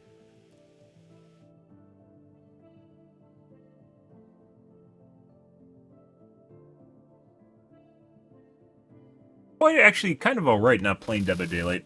Dead by Daylight was fun in and of itself, but I actually have more fun playing other games. It is its own little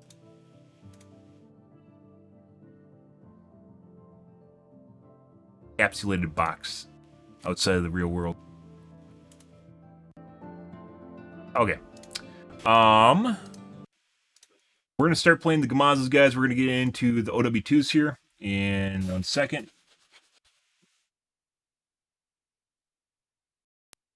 Weird.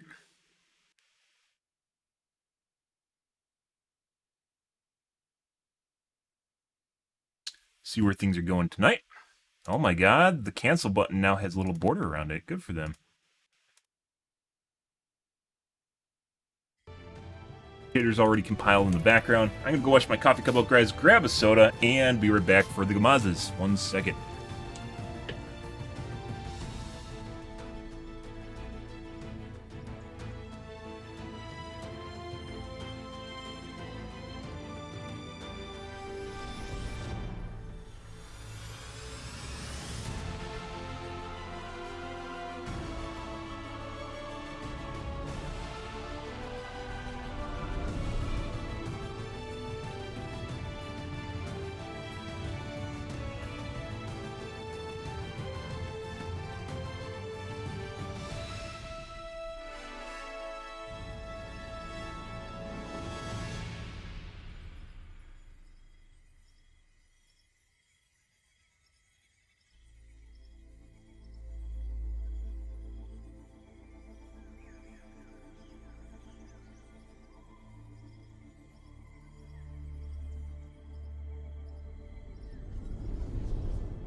Alrighty, guys.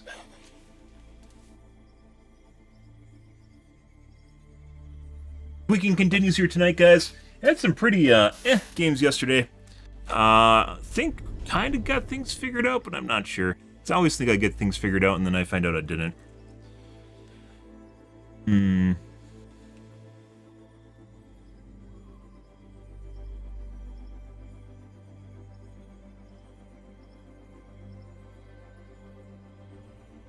Oh, yeah. The hand cam? Oh, geez. What is that? What is that there? Oh, my God. It's so big. Oh, it's food.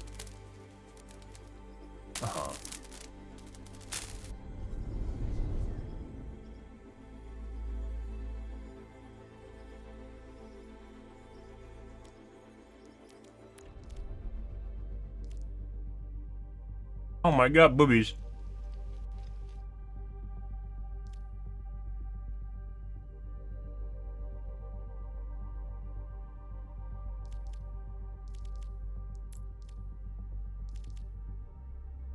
I think that skin's really cool.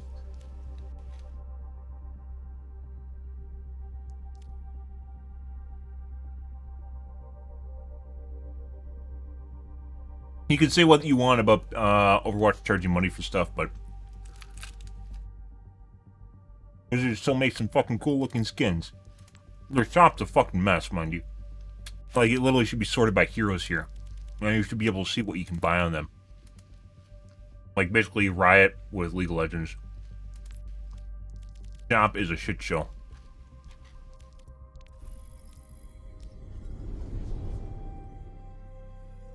Yo, 6 months later, it's like they don't even want to make money.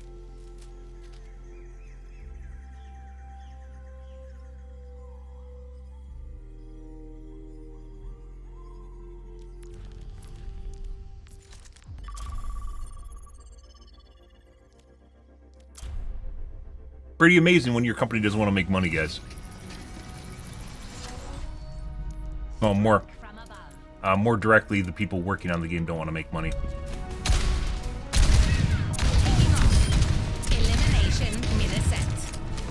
Because they don't get paid via commission, they get paid based on a salary or an hourly rate, which is independent of whether or not the game does well. Which is also why you usually add incentives, so if the company does well, which can be in many different ways, such as monetization of portions of proceeds or stock options, that encourages people to do well.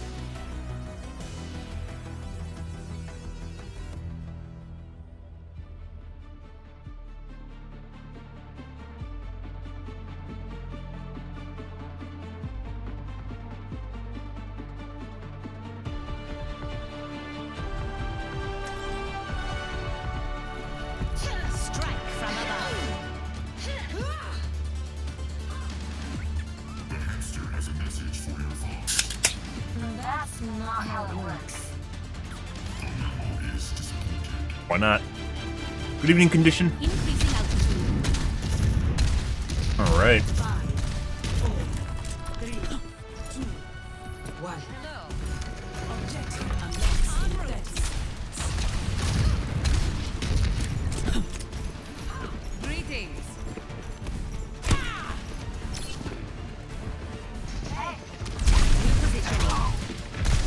Lucio? Jumper Queen boost.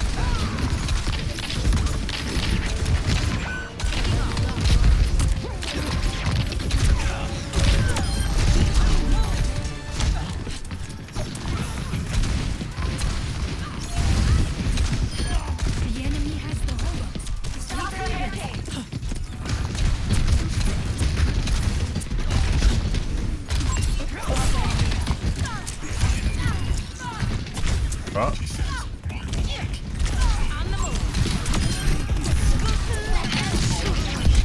Use healing stuff. Destiny.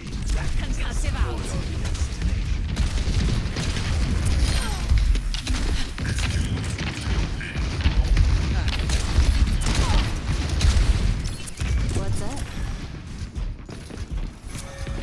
We pulled ahead.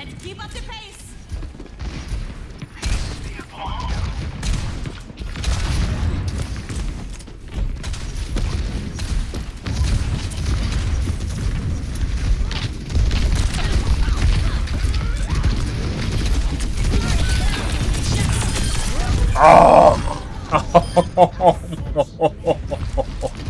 Oh, I know that was too close. That was danger close, guys. We almost got the bridge, too. She didn't shield. I don't stay down. Robots pushing. Fucking throwing dynamite in a barrel. It's good shit. No one can hide from my sight. 4111.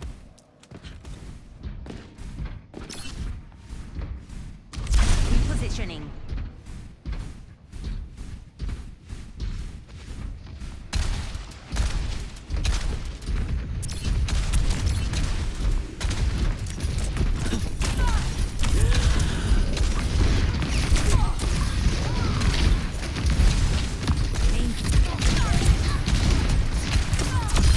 Terminated.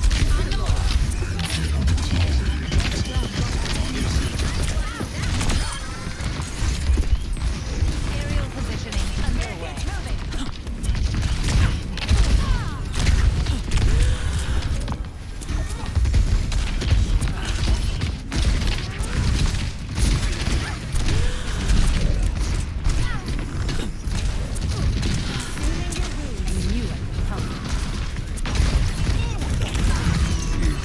I don't know.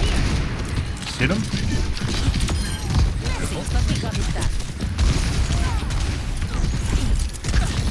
Barricaded, pushing forward. On the move.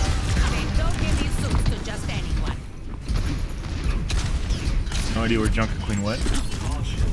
No. Out my way. No. No, you should group up instead. Don't go over there. Time for the reckoning. There we go. And she's dead. Let's take him to the wasteland. Justice reigns from above. Good? Good. Shake it off. Greetings. Increasing altitude. Hello. I greet you. Robots ours.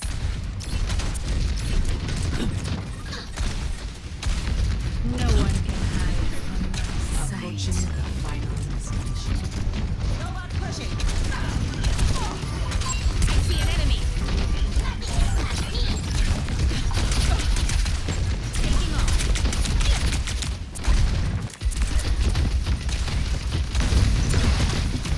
Oh.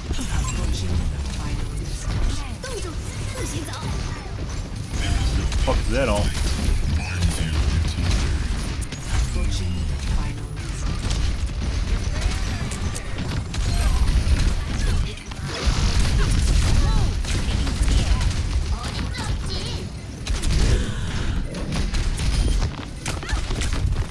Oh, here we go. 120 damage headshot can suck my dick. Positioning. Projectile headshot. Not even a fucking hit scan headshot. Projectiles have boxes, guys, and it can be, depending on the kind of shot it is, it can 100% be easier than hit scan. Projectile just has to intersect someone's brain. We need the robots back.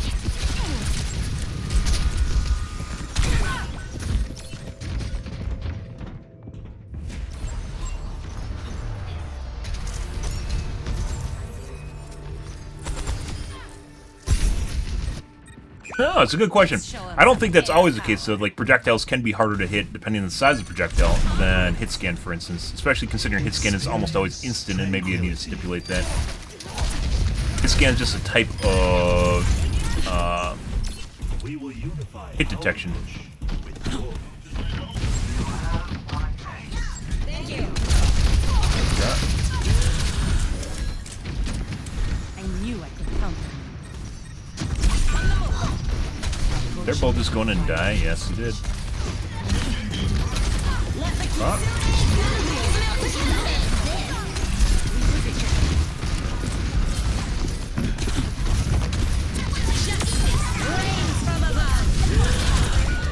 I could have eat out. Could have shifted out. Fired instead. Either probably would have saved me, actually. Always more to learn. Increasing altitude.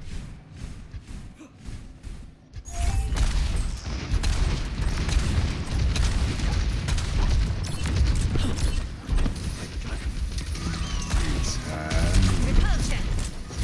Oh.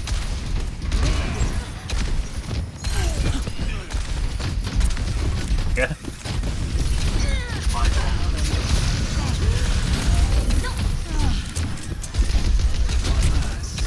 The iris. Blasted. I'm on fire. Bad time for her to do that.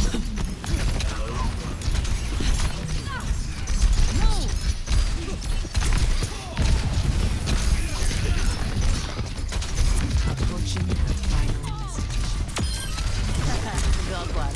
We're gonna get jumped on here in a second. Taking off.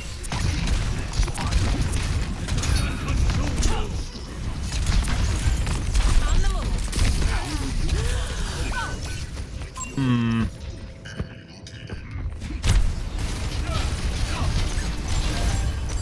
Burn bright for me. Making another approach. An enemy here. Experience tranquility. Let Kitsune guide you. Genji before he was playing Genji in Korea.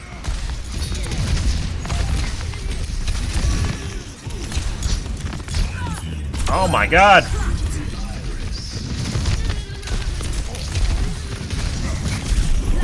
Justice rains from above. Into the air.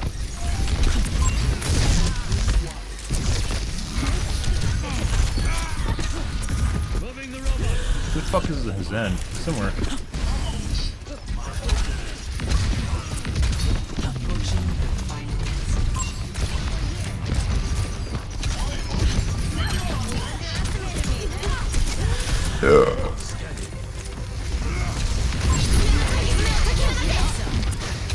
Aerial positioning underway.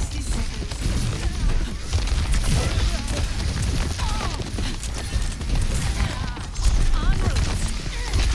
I bless you. Auto cleanse? Very possible.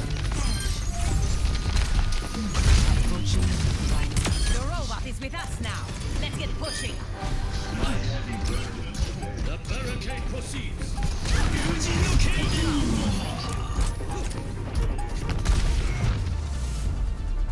Alright, well, there's that.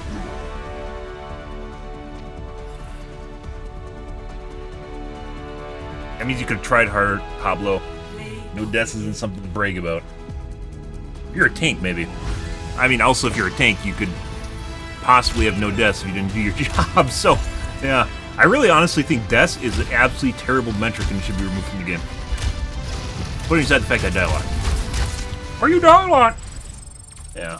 I think it oftentimes encourages people to think about the game in the wrong way, which is just maximizing their KD, or their ED, it's not even KD. Maximizing their erectile dysfunction. Regardless, the only character I'd say deaths really matter on is the tank, because the tank has to express pressure, has to express area control, and he can't do that if he's dead. But that being said, if the tank's alive and makes up a lot of distance, you probably could make up a better stat even then if you want to take that into account, like area pressure maybe. Be important. There's a lot of stats you could actually make up for meaningful stuff in the game, but Blizzard doesn't give two shits. Almost no game companies. I have a video from like 10 years ago when I played PlanetSide 2 about how to make a proper scoreboard. Yeah. To reward behavior that you should be doing and give people metrics to accomplish what they need to in the game. Instead of deaths, which means nothing. Assists, I don't even understand what they do. Mitigation is absolutely pointless. They're just, mitigation is even like a stat where it just feels like they ran out of ideas for stats and they felt like they needed to make another column, so they added mitigation. Like, if it was total damage received, which includes mitigated damage, then that makes sense, right? Or total damage, mitigation means something else in RPGs, but total damage mitigated, which would include damage from your shield that would otherwise have been absorbed by you or by someone else. Same thing with armor or abilities that negate damage. Were a lot simpler when I was robbing banks with the luck, eh? I don't know what that is. New World Order? Something, something. Hello. Oh, I didn't turn on Ice Scorch. Let's do that. Pre-flight checklist complete. Running clean and hot. Politics. Not even ones that are interesting. Good. 5, 4, 3, 2, Google that right now. 1. Attack commencing. Taking off. Escort. I'm on the payload. Get over here.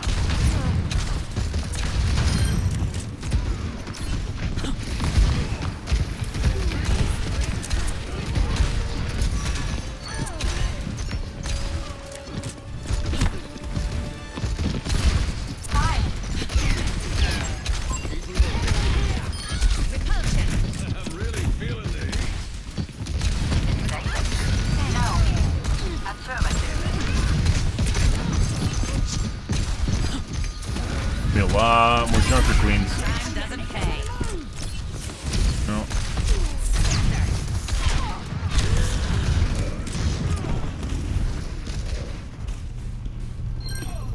I need healing. Yeah. Aerial positioning underway. I guess it's a self-serve healer. Uh-oh. Dead. Has reached the checkpoint. I will unabashedly ask to be healed or saved whenever I get slept. Because sometimes you'll get a tank that'll sit on you and it'll save you. Or teammates that'll apply pressure. En route. I have the payload. Huh? Damage. Up and away. Do they have a anti-cheat update? Kind of weird. Normally by now we'd run into a cheater. It's like 2 games in, 3 games in.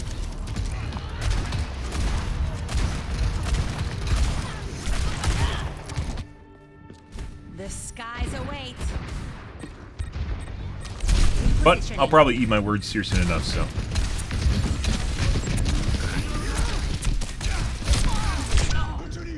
Uh-huh. Step right.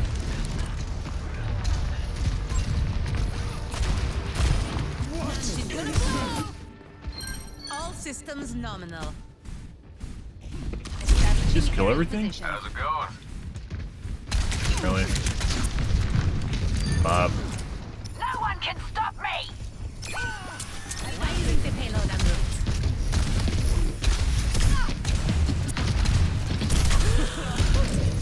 I don't think so.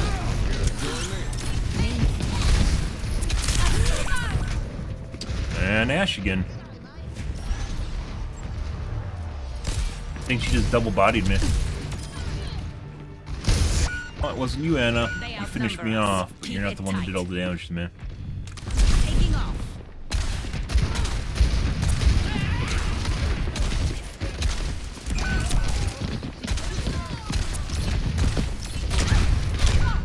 Huh?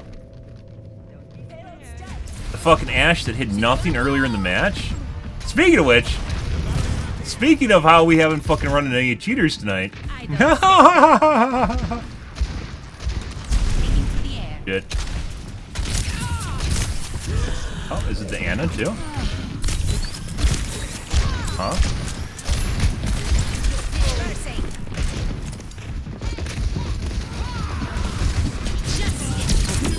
And dead.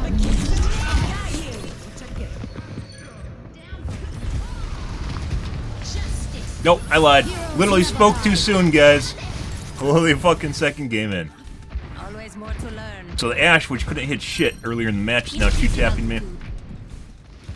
Anna also might be, but she isn't as consistent as Anna is so far. Oh.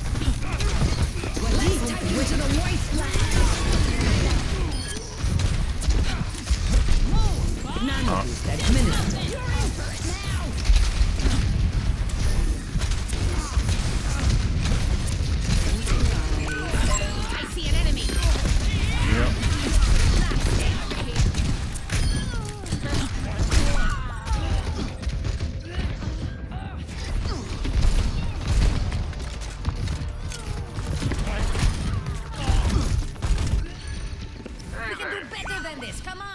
Up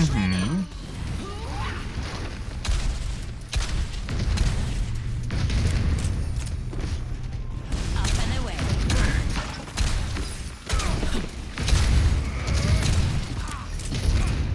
No.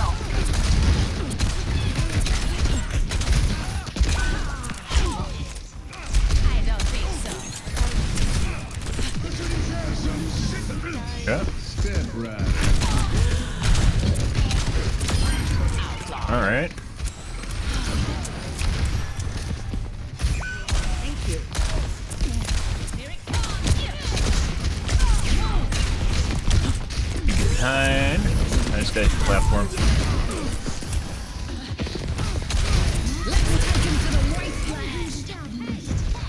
I need healing.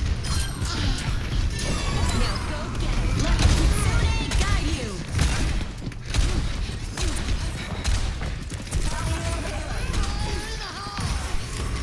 En route. Justice. No idea how she survived just now.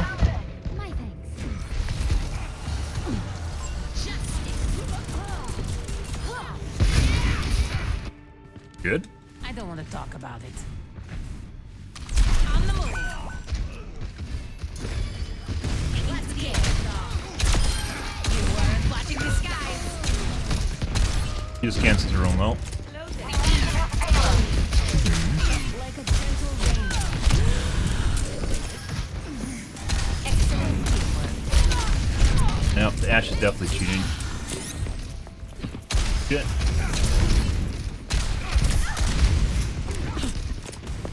Let's take him down. Now she's missed. I could also line of sight it. Enemy over here. Dead. I'm with you. Good. No one can stop me.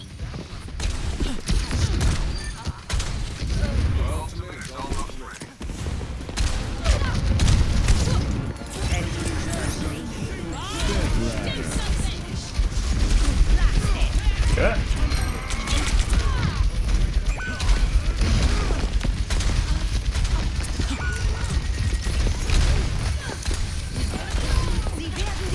And just block the shot. Enemy's not finished.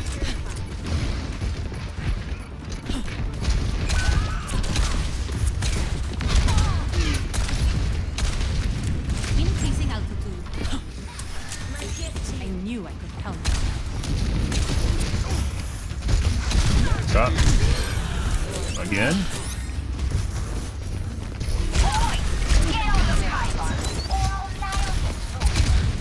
All nails Let the Kitsune guide you.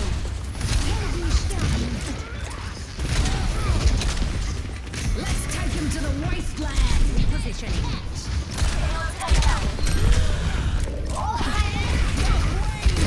Justice reigns from above. Cut.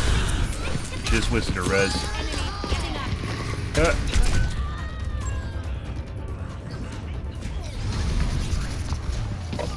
Could have shot him from up top too. Making another approach. Yeah.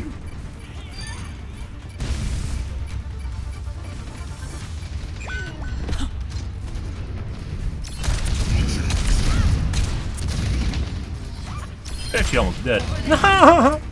Oh, res. Mercy's on fucking crack. What the fuck is that? Bug report.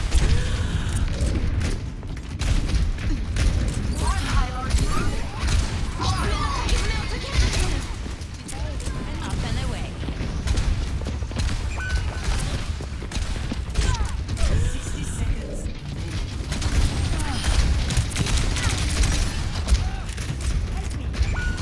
On the move. Really doesn't matter. We'll just go in.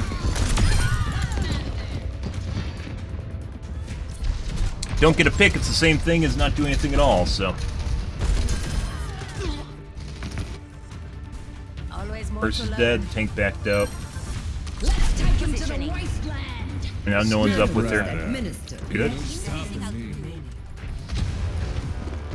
Time is short. Press forward.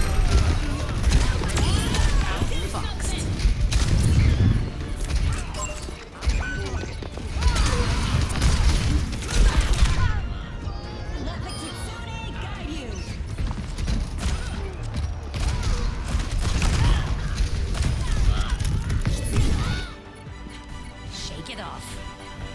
Équipe avertie. Taking to the air.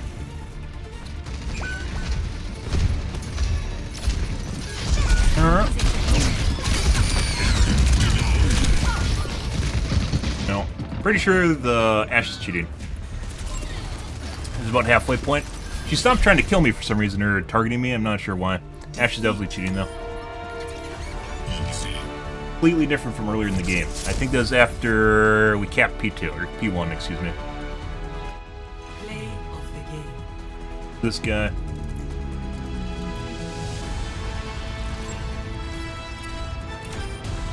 She's gonna blow.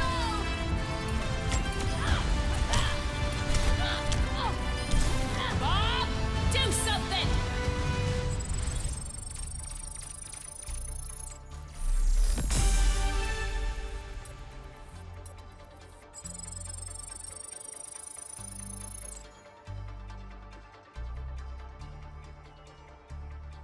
Called that too soon, guys. I was like, oh, is there an anti-cheat update? And then, lo and behold, yeah.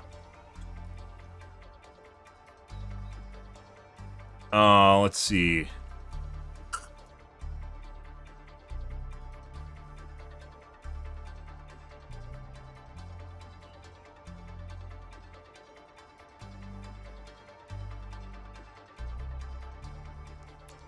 Not exceptionally good either. Position was bad.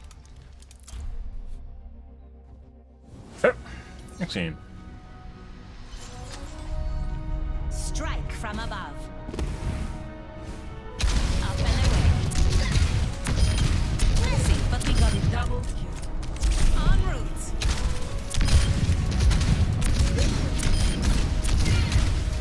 Double kill.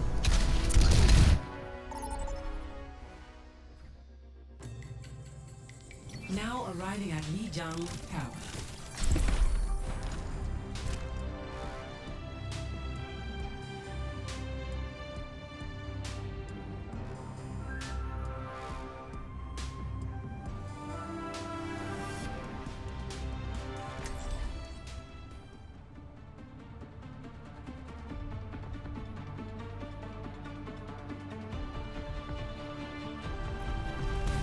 Strike from above.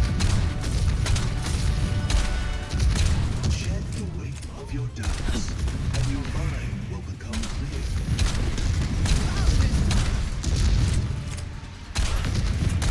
Are you lot ready for some bloodshed? Dude, Lucio's like speed aura really fucks with her ability to fly properly. Really weird. Could also be because you don't spend enough time in it. 4, 3, 2, Good. round First cheater of the night, guys. Lovely. Positioning underway. Together we will not. Enemy here. Huh?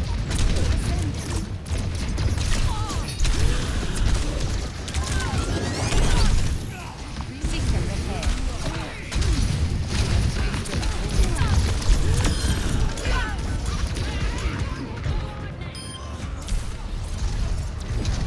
He landed like all of her goobers on me too. Point locked. Returning to Let's see battle. if we get another cheater. Echo's a cheater, incredibly difficult to deal with. Like, it doesn't even matter what you play, 'cause she moves so much. She's more agile than Vera is, for instance.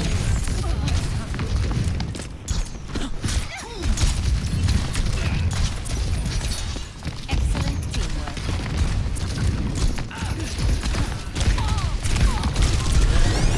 Yeah, she literally just fucking landed all of them on me through the door.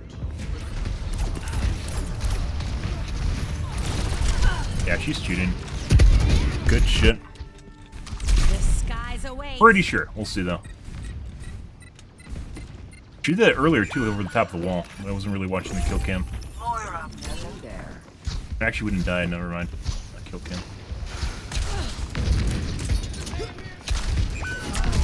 Okay, good job, Lucio. Hi, Lucio.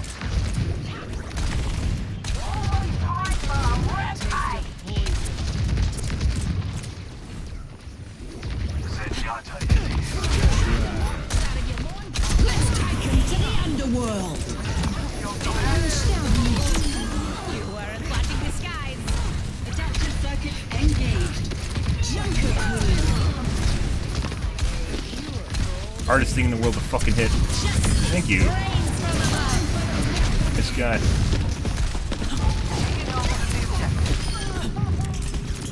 En route. Increasing altitude. Time for the reckoning. Yeah.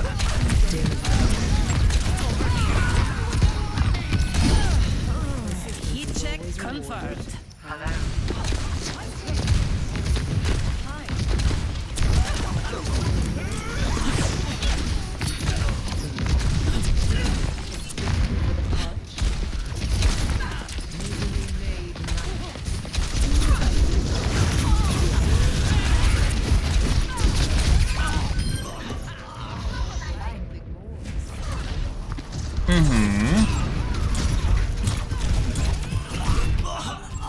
Good. 44-16. Systems Not super amazing, not super terrible.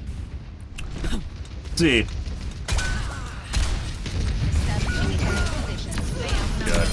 Keep it tight. Blast it. Much better. My thanks.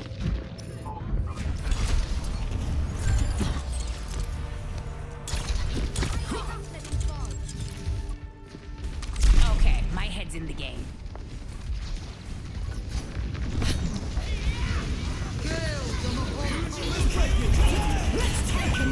If I just go to the point and take it. Oh yeah?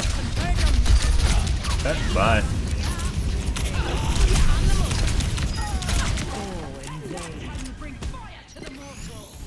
Health restored.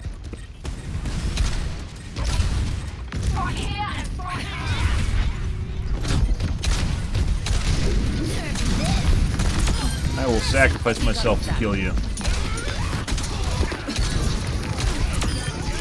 Yeah? I'm in range of the objective. For Mahoney. Taking to the air. That warms the bones. Much better. I see an enemy.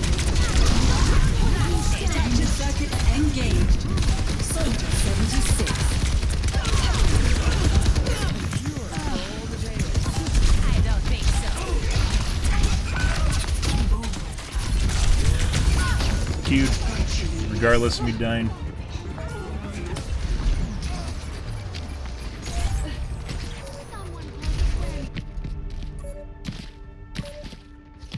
Best My round. ultimate's almost Yeah? ready. I don't stay down. Score 0. Echo stopped insta-giving people. Or just doesn't get a chance to do it. Doesn't seem like a super great player, but land all their shots, so. You know, the usual bronze player with insane aim. Kid took up with mercenaries like Way it usually goes. Oh, as opposed to Not bronze. Bronze is like a walled garden, like gold player.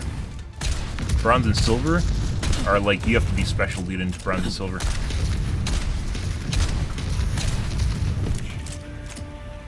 Five, 4, 3, 2, 1. Round 2. Capture the objective. Don't let that get to you. It's time to focus.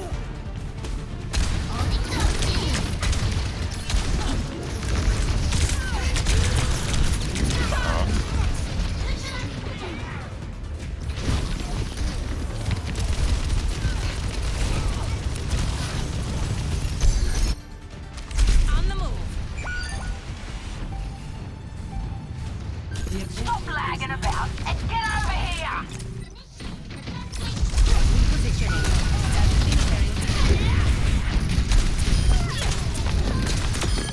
Splash. Damage. Back me up.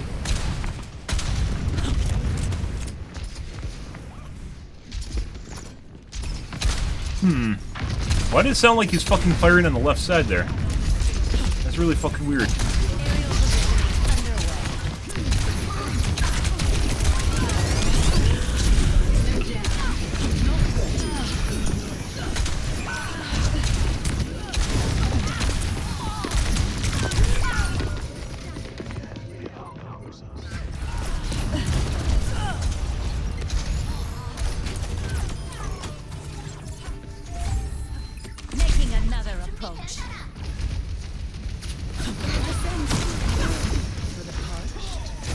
Mercy's not really doing anything except popping the Echo, apparently. That's 3 directs. Delta circuit engaged. Let's take him to the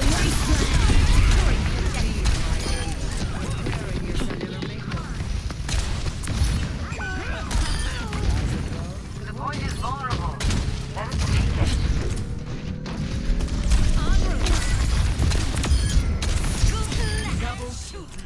That?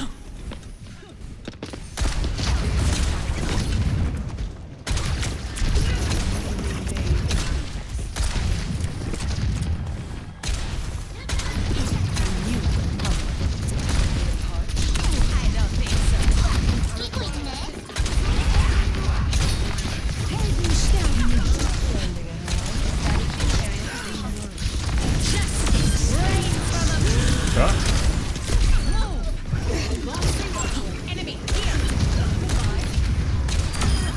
Okay.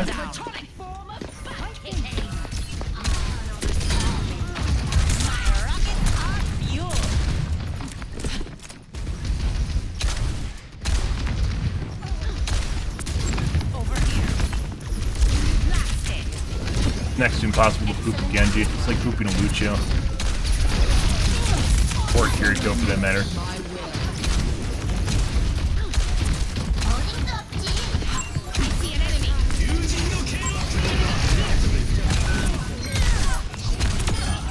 Huh? Increasing altitude.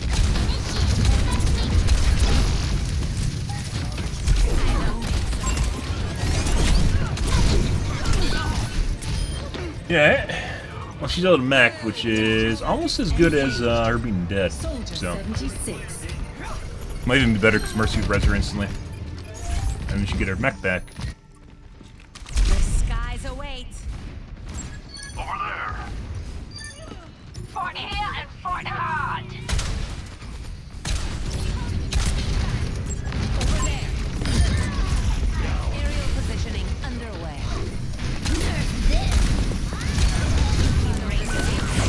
Form up on me.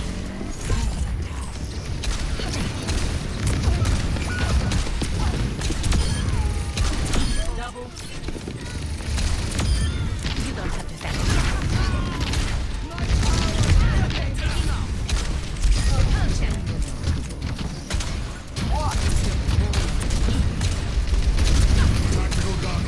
Justice reigns from above. Yeah. Round 2. 1. Yep, well, whatever was happening with Echo just stopped in round 1. After I mentioned this was kind of fucking weird. Okay. Weird. I don't need medical Suppose. support. I just won't get hit. Oh yeah, just don't get hit forehead. It always happens. It's Twitch chat in a nutshell.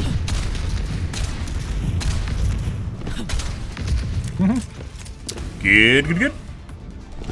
Happy Tuesdays, guys. Hope you guys are having a wonderful evening. Oh yeah, you guys do exist. 1.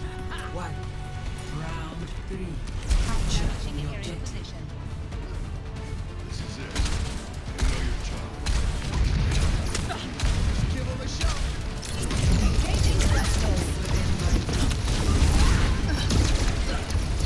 I sit left. En route. I knew I would help. Huh?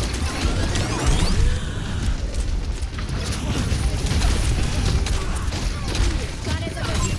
Enemy over here. Aerial positioning underway. Double kill.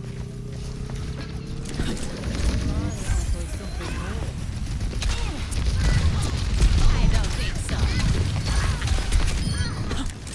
Heat Yeah. check confirmed. You cannot escape me.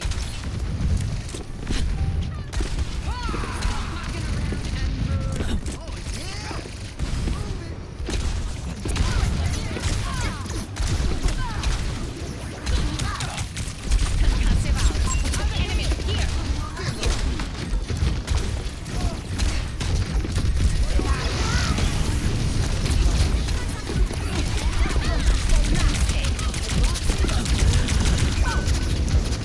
Yep.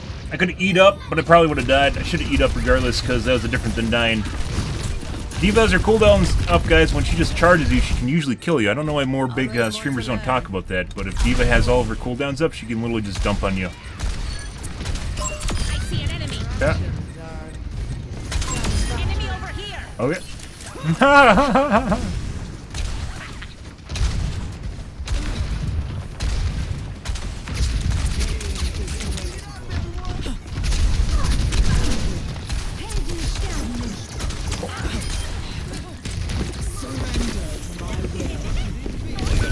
Let's take him to the wasteland. Yeah. I'm on top of the world.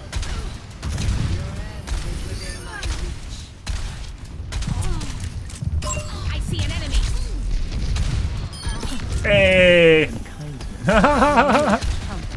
You only do damage with concussion if you hit it direct, but concussion is actually easier to land than your normal rockets.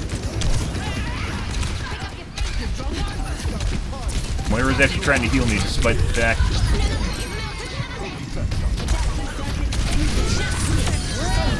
Oh, we're dead. Oh my god! Dear fucking god, guys.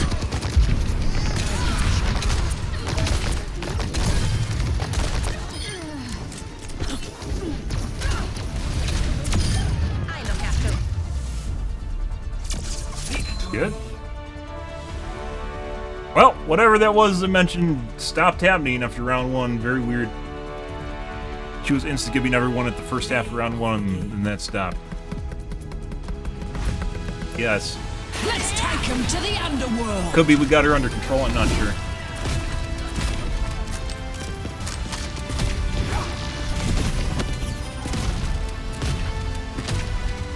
Good shit. Okay. Next game. Ah, next game. Accuracy-wise, accuracy feels responsive. However,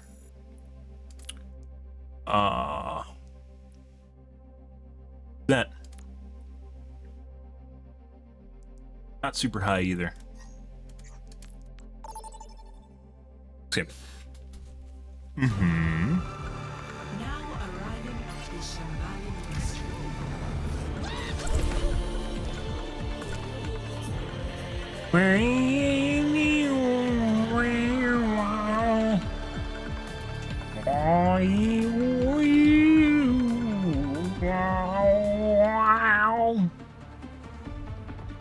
I can do throat singing too, guys. It's beautiful.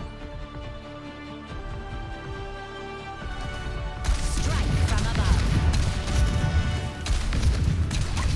There is always room for improvement.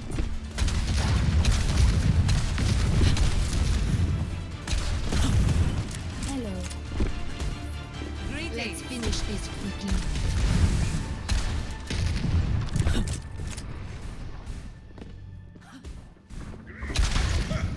They always think they can beat me, and I always prove them wrong.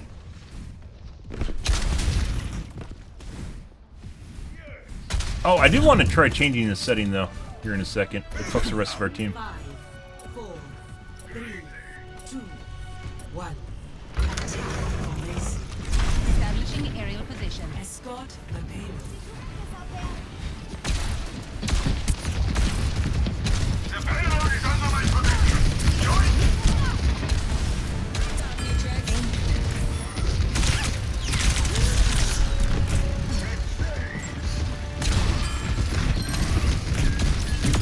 Outlawed.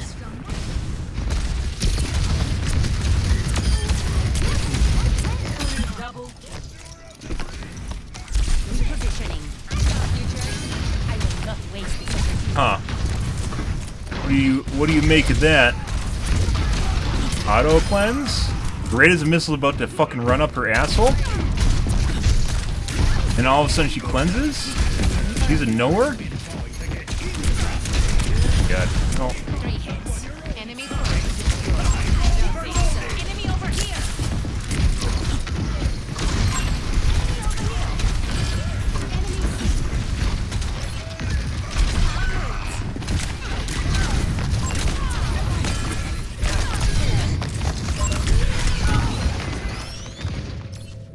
Thought Mercy was with me, guys. She wasn't. She broke off. Could have killed her and probably killed the Bastion if Mercy was with me. Establishing aerial position.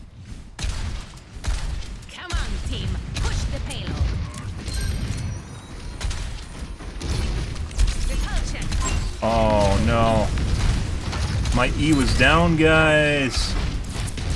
That was an easy death. Kill.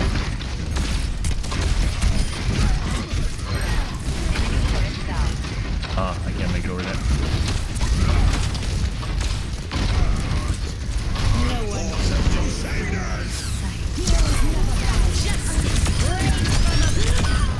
Ah.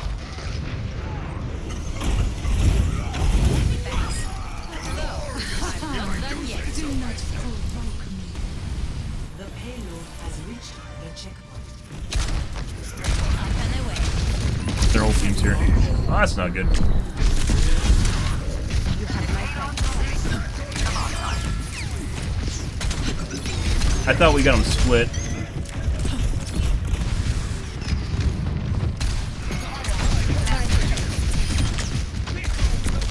Enemy turret. Positioning.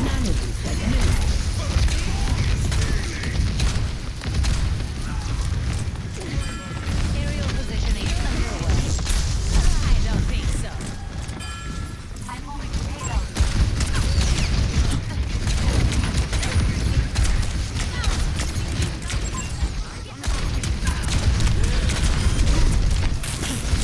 Enemy turret down. Hear my battle. You see an enemy?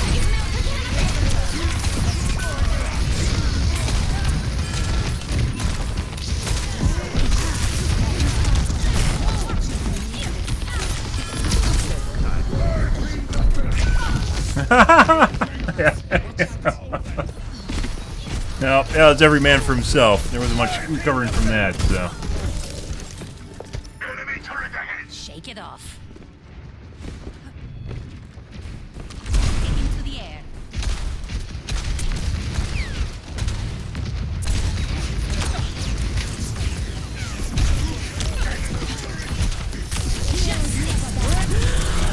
There we go.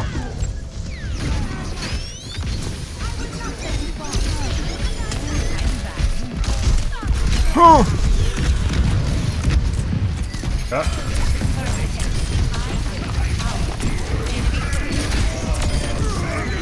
shots, you can't touch me. Enemy here. He's dead. Streak. En route.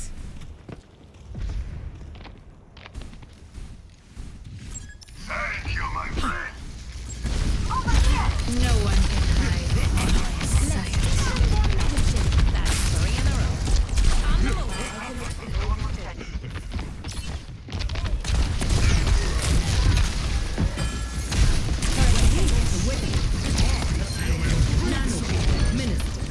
Don't think so. Enemy over here.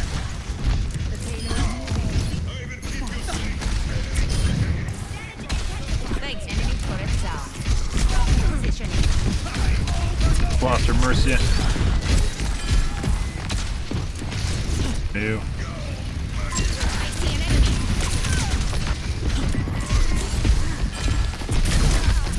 On the move.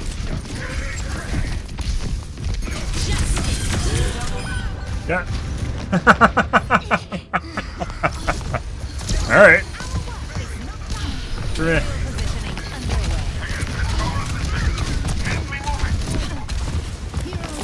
God.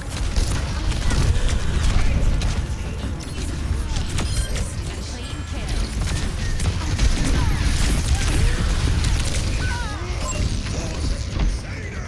Oh!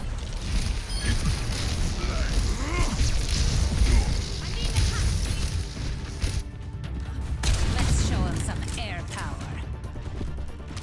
Repositioning. Also, I tweet stuff, my FPS is actually higher now. Not that that means a whole lot of anything, because my FPS is really fucking high to begin with. But I went from 597 to basically close to my FPS cap now, which is 600. It reduced like the amount of variation in my FPS. Good. Exactly what you want.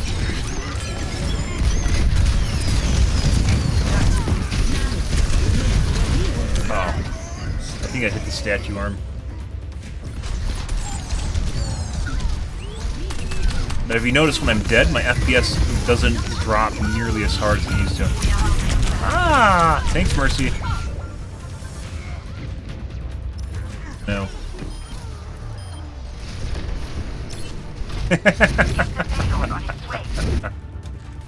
Affirmative. I mean, I'd choose dying over again and over as opposed to not getting Mercy reses at all, so.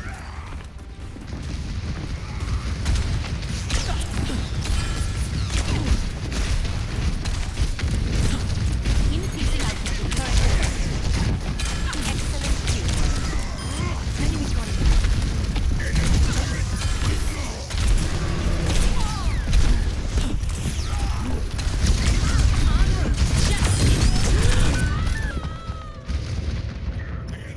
Nope. Just got the Torbjorn. Yeah, you're good. Positioning. Healing fortified. Enemy over here. Yeah. What are you doing? Establishing areas enemy turret. Yep. That's a corner, guys. Thought you could go around that statue, you couldn't. Yeah. En route. Enemy turret here.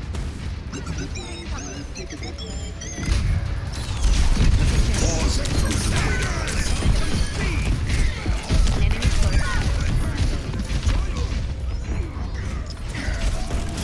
To let off some steam! The 631 is still very good, although this map's more of a fish in a barrel, so. On the move. Literally the only one killing turrets and it gets me killed. Keep them in. Dead.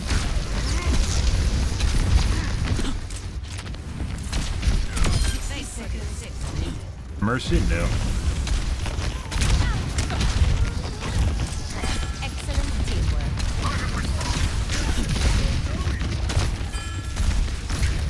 Taking to the air.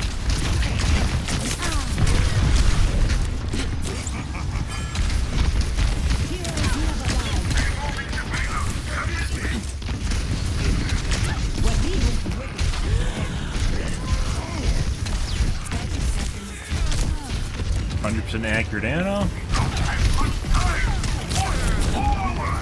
Do with the other turret. Yeah. I died literally right above the medkit, guys.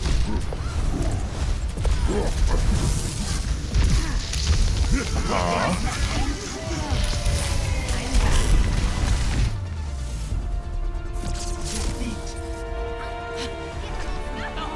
That was the Bastion. Not sure. Play of the game. It is Reinhardt combined with Bastion, and every time I went in, basically I had to kill the turret, because no one's taking care of the turret except for me. So we didn't spend an inordinate amount of time actually shooting anything else except for the turret.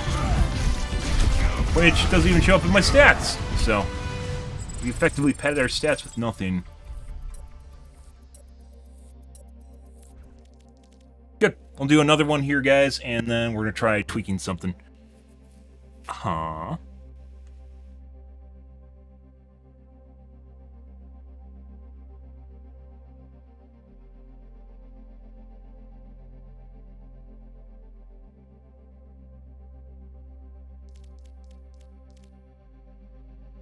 Get a water real quick. Actually. You're back, guys.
Okay.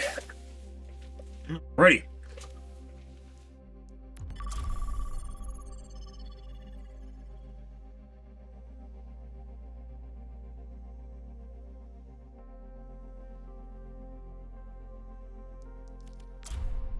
Oh, by the way, if you own a 4000 series video card, they're apparently doing a bundle right now with Diablo 4, so you can probably find keys for Diablo 4 on eBay. Basically, you have to use GeForce Experience to activate them. Welcome, prepare to attack. But as long as you own one already, it doesn't really check what, when you bought it. It's not like you have to upload your...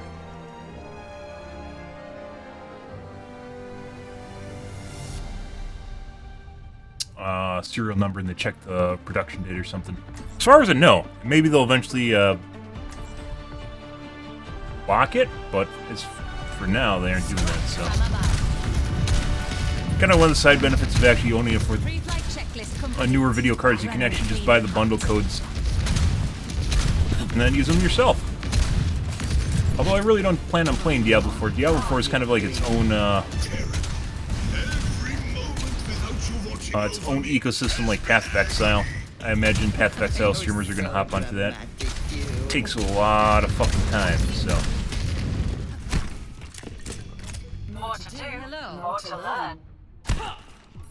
Hello. I'll teach you some things. Oh my.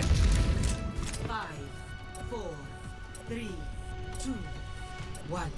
Attack commencing. Escort Up and away. Payload secured. Let's move. Huh? Excellent teamwork. Carol Mercy just managed to do that. I see an enemy.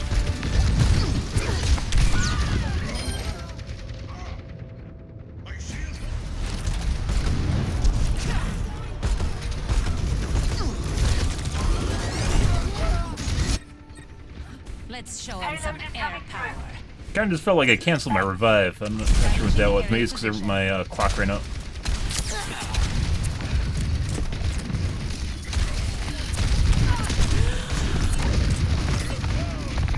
I need healing. Thanks for the assist.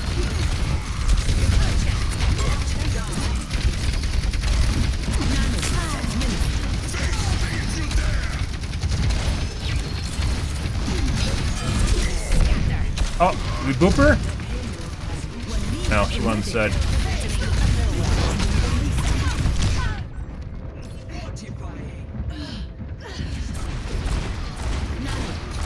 Ruh-roh. There's misses.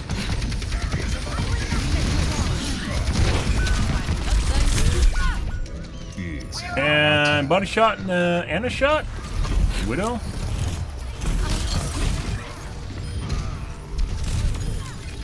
Something hit me for basically 7/8 of my health. My head's in the game. Taking off. Sure. Power that doesn't stop. Excellent teamwork.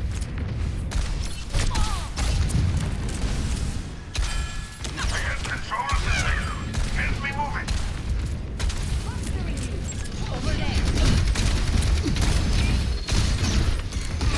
Increasing altitude. Heroes never die. 3 hits.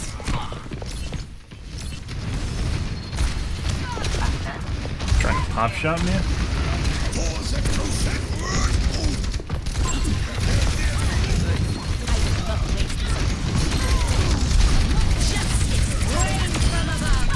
And tank's dead. Good. No one's moving the cart though. Anna's moving the cart. Establishing carrying position. About time. Sorry. Issuing an alert.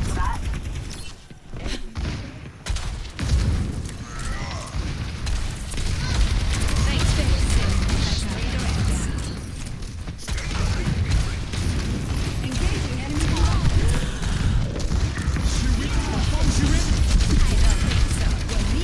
I don't think so. don't think it goes through walls. Uh-oh.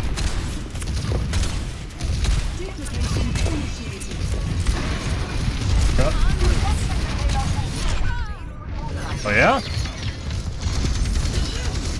I lost my kill cam, guys.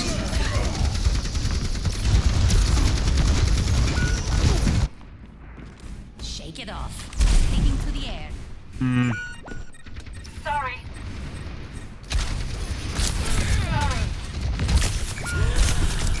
That's really accurate people.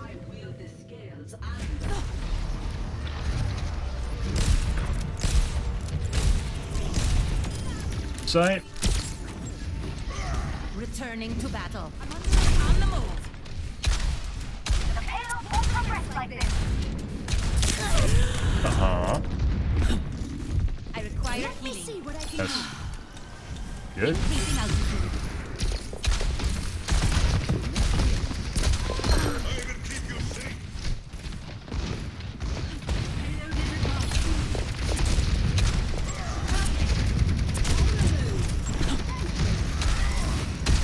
I will not waste a second.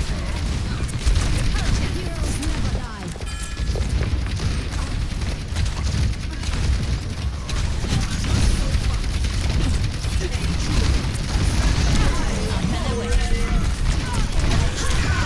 It's high time. Another guy that's super fucking accurate.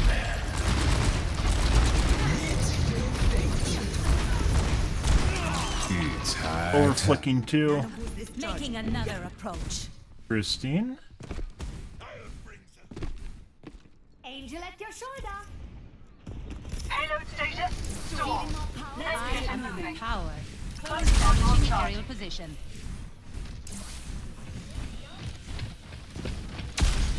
There's a widow. Over here. I see an enemy. Fortified. Yeah. I don't know if they're trying to combo me. I'm pretty sure there's a pre-mid. Trying to do what they did earlier, though.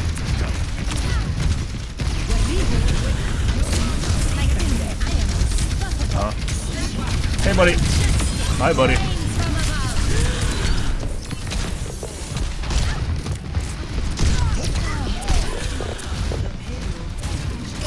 see an enemy.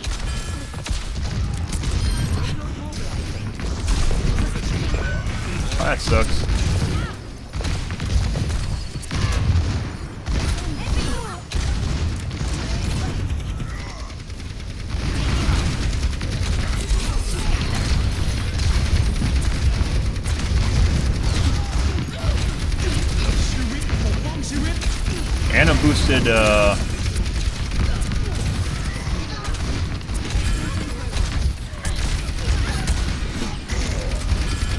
And I'm boosted, Ferroq is no joke.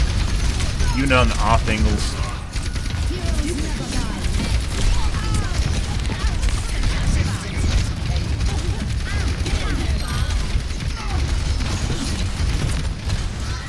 Enemy here.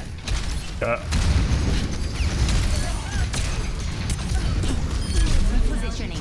And my key fucked up again.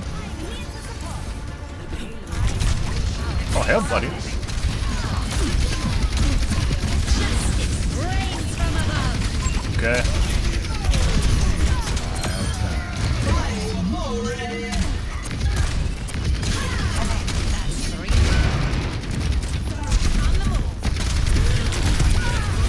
And aimbot grenade. Although that's not what killed me.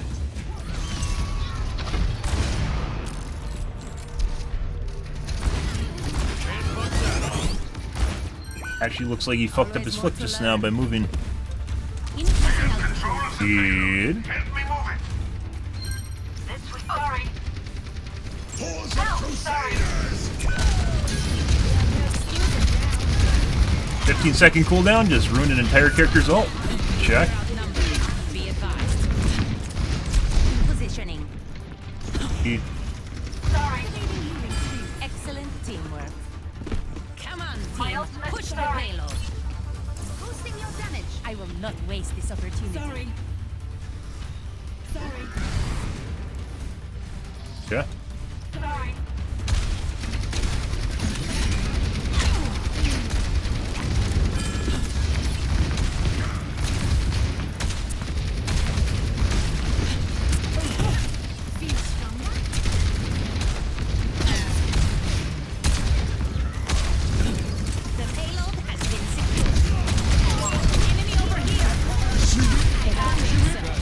He has his tree already. That's ridiculous.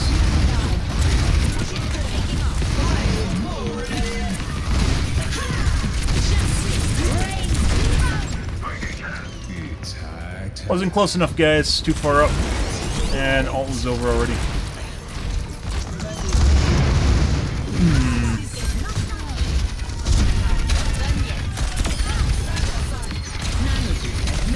Is there McCree dead? Yes, he is. Up to healers.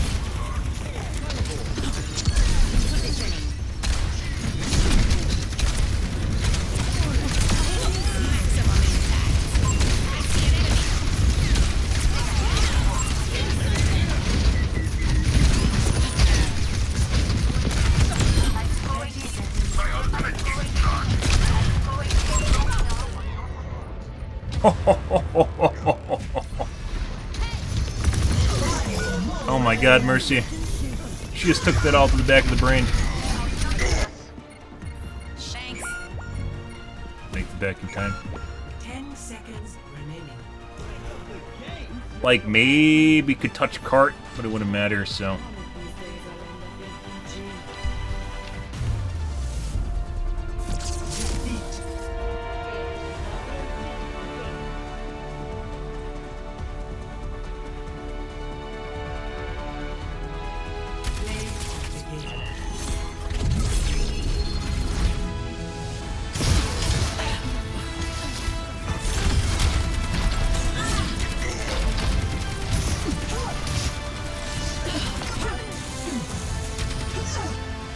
Can't even fucking, I literally, like, he just types a fucking gotcha, guys, and I don't have enough time to type. I don't think you understand how ult charge works, because that gives him, like, no fucking ult charge. So, like, the fucking end of the game, guys, where Blizzard kicks you out of the match because you only have 5 seconds to talk to people, just gives the idiots with the Dunning-Kruger complex the ability to get the last word in. This, at the end of the game, guys, this whole thing, like, just don't even allow people to talk at the end of the match. Like, why the fuck would you, like, it only encourages people that literally have no fucking idea what the fuck's going on in the match. Like, 5 deaths doesn't even give you that much ult charge. It's like one person, like, ult over the course of the entire match. It doesn't fucking matter. We've literally looked it up before. Dumbass.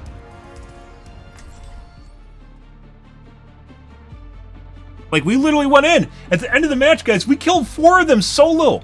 A limbs doesn't tell you that. This is why the fucking scoreboard in this game sucks. Because a limbs aren't even killing blows. They're not who got the last hit or who soloed an enemy. Which killing blows can tell you who got the last hit. That's what a KB is. Or an actual kill. In every other game is when you finish someone off. In this game, a limbs are assists. And assists, I have no fucking idea what they are. It's like second-hand assists or something. And only healers really get them. So, yeah, and the mitigation doesn't even fucking make sense, and deaths only makes sense for the tank, and there's better metrics you could use for that, too. This encourages dumbasses to say stupid shit, and then big streamers go, oh, just don't die a lot, that's how you win at the game, and you're just like, no, no. Making presence known. Oh, this is the possibly cheating echo from earlier. Yeah.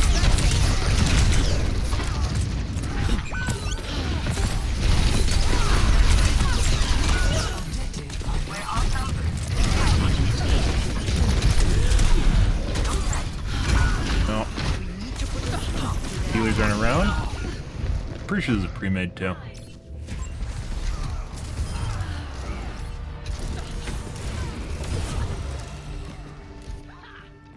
Making another approach. We've lost the lead. Fucking blaming me. Completely no idea what even happened in the match. Like, we didn't even do bad. Enemy is reviving.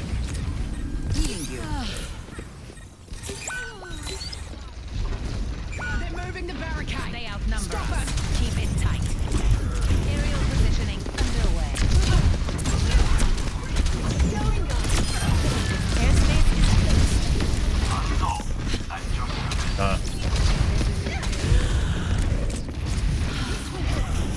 Okay.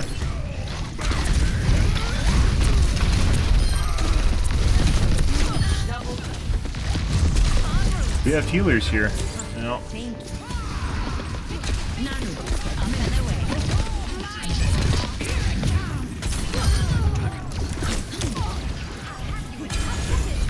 Thanks for the assist. Come on now.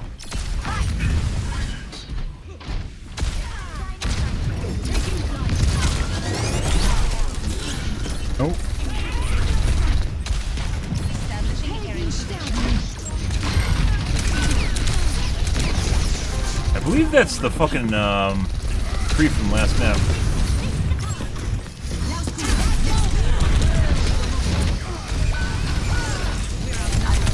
I could ult, we aren't going to.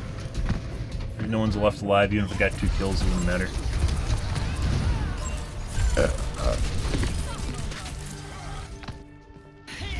Shake it off. En route. They're moving the barricade. Aerial positioning underway.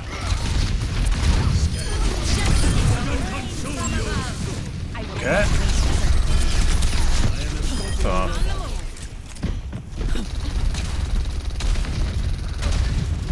Like, it's almost not even worth going after a Sombra because she'll just teleport away. So, like, you have to do enough. You have to do enough to scare her off. The barricade is making progress.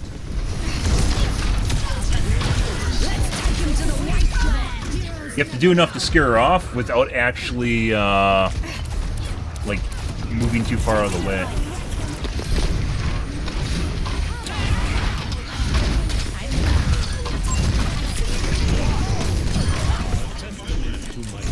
And there's Sombra still back here. She didn't teleport for some reason. Increasing altitude.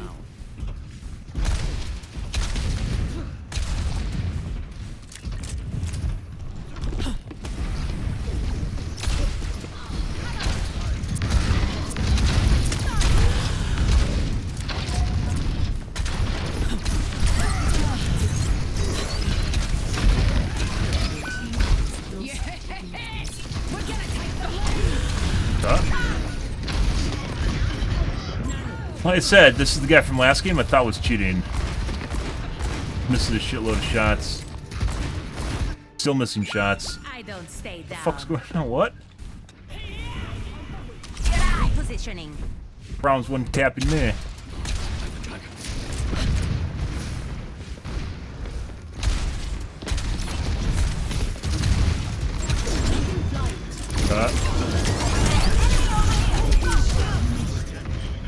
And actually hit against the post, guys.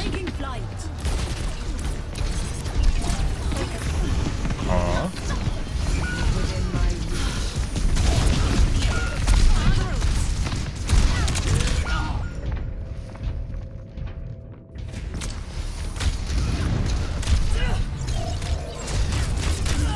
Swift as the wind. The skies await. Repositioning.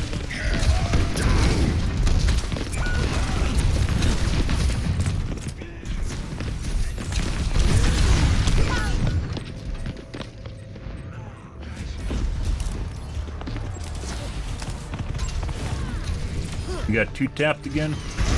He didn't finish us off. The Moira finishes off, but both of his shots around the corner hit me. He's gonna kill her regardless. Doesn't matter at this point. And then she's gonna get rezzed by the Mercy. Pretty sure the McCree's cheating. Let's take him to the wasteland. My head's in the game. They're moving the barricade. I guess it means the targeted aimbot? So he has a lot of issues killing other people, so. Not getting heals. Good. Is anyone even alive this game? Can't tell. The skies await.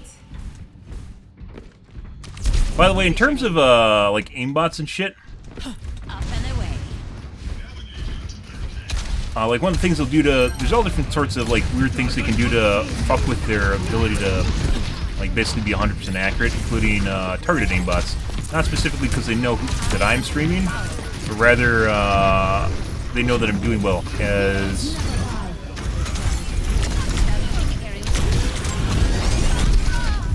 as a Pharah.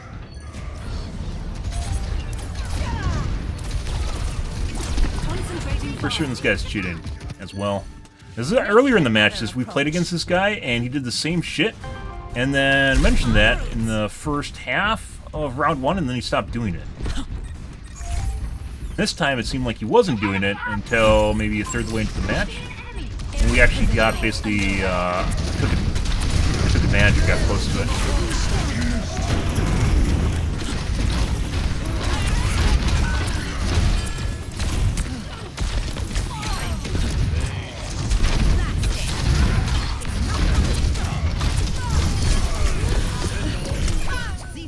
I'm pretty sure the Echo's cheating.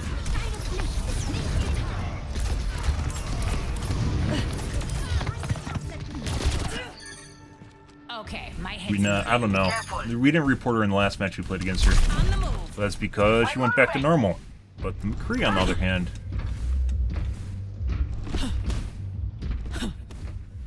Up and away. Over there.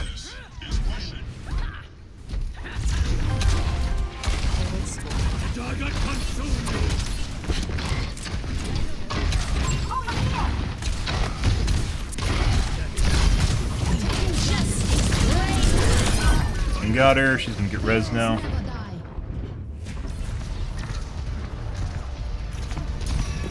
Green. Jesus Christ, mercy. Good. I look after my own. En route. I will not waste this opportunity. Dagger.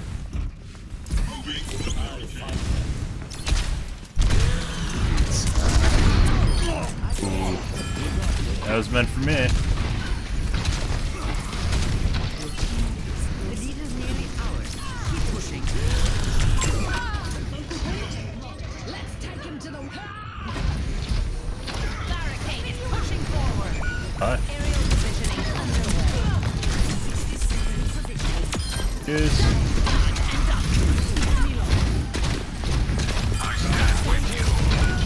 The enemy has claimed the robot.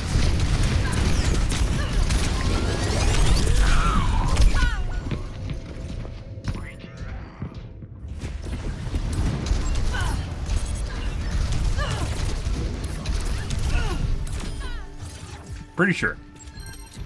I don't know though. Skies await. 30 seconds remaining. Deine Pflicht ist nicht getan. One of our enemies is being revived.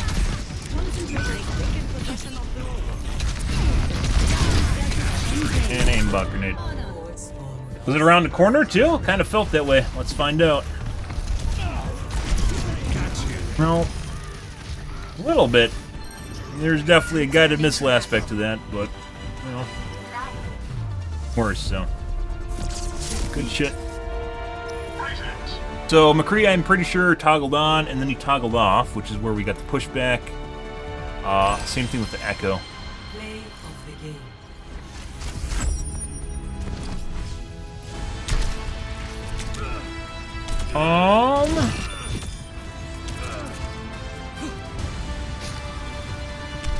Was it in line with them taking lead?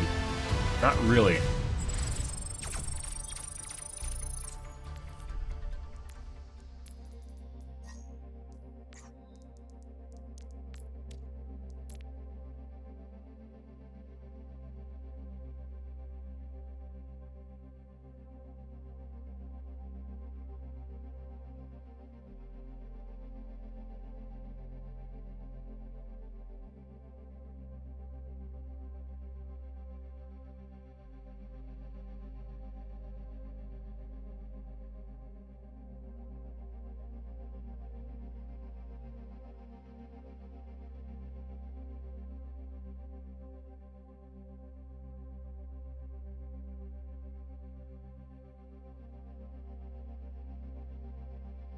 I don't know, guys. This feels...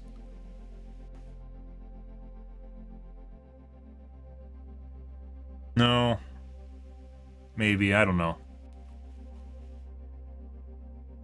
Figure it out.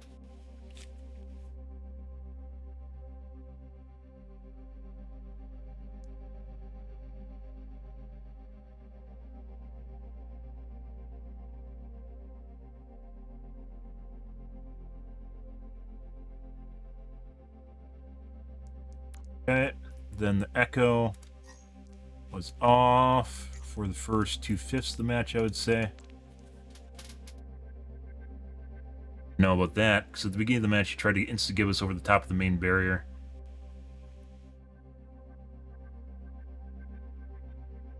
Take a look. I don't know about this one either. It strikes me, if they are cheating, it strikes me as people that are trying to hide the shit, so. Traveling to new queens. Ready.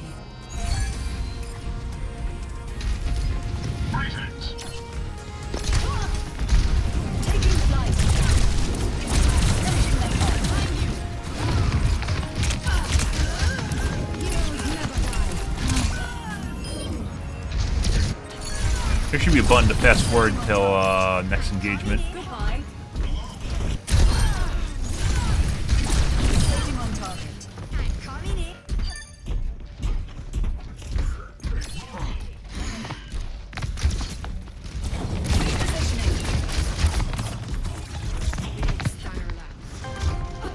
Forward progress.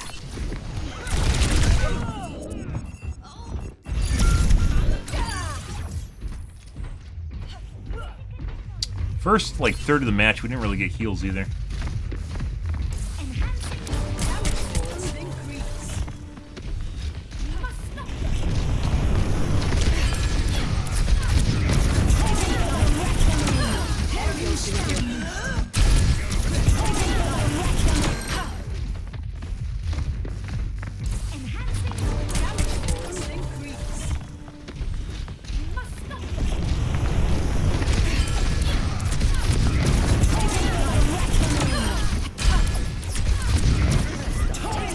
Their aim is incredibly fucking shaky too, that doesn't help things.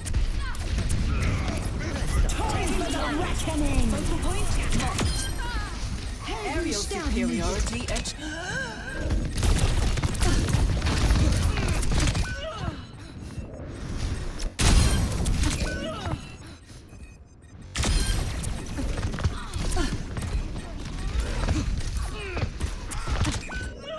Like, if you look at this isn't even like normal aim. No one's gonna fucking aim over there. Like, what's she gonna do? Continue jumping in the air? This looks like a shitty aimbot. A shitty projectile aimbot. Shitty aimbots will have no hysteresis, so it will immediately respond to a new location with each shot.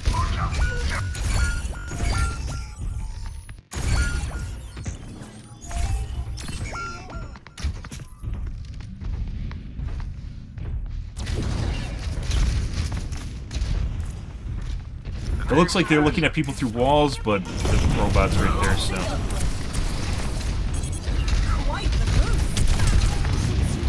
Pretty sure it's a aimbot.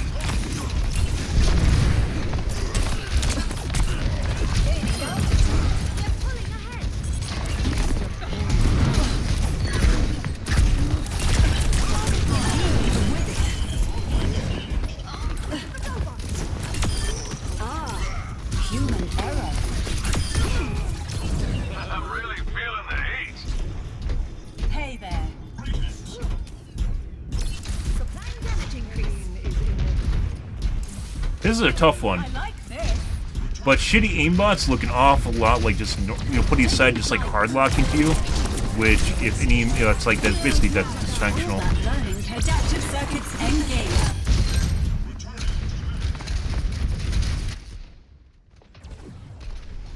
Taking flight. Forward That's where I used my E and I ran into the fucking wall.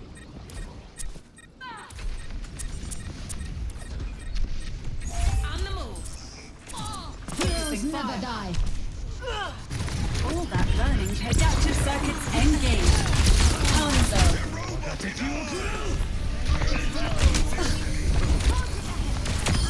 Mercy. I haven't learned that. Swift as the wind. Reversing personality module. That's where I thought they were cheating again. Ascending. Cream.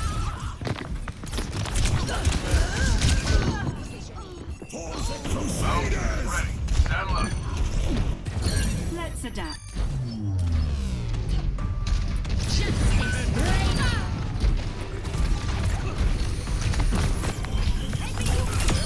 Dainty back. Scaling up. Time for the reckoning. Like, nah. I mean, come on. Really? Finishing them off. Done and dusted.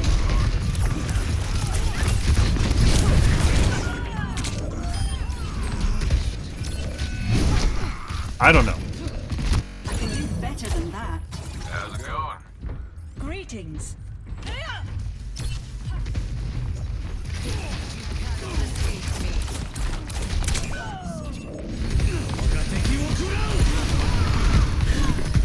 Thanks for the second chance.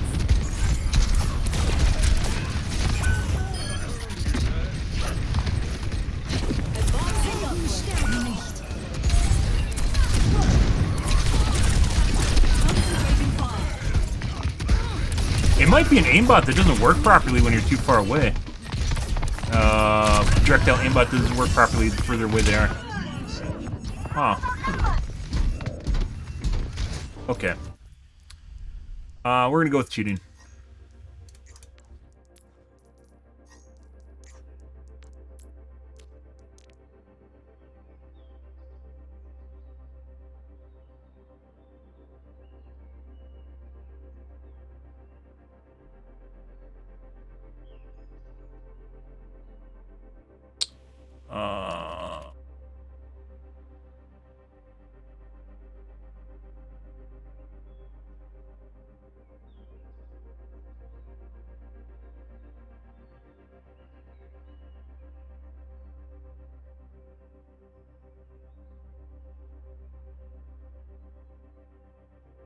Yeah. It is incredibly, incredibly easy to cheat. And that one was questionable, just like with the McCree. The McCree definitely felt like it was a targeted aimbot. That one was questionable, but I'm literally not banning them, so all it does is it gets Blizzard to look at it, so they can figure it out for themselves. From above. Fuck is my queue? Says I'm in queue, but the queue pop-up didn't happen. Bug report. Ah. It was the fake queue. Good. It was that one. So, as I mentioned before, guys, when you get, like, shitty aimbots, like, they don't function properly, they will look an awful lot, assuming that it's not one that just, like, hard locks, they will look an awful lot like... Why the fuck is my screen popping constantly? What? Is that new?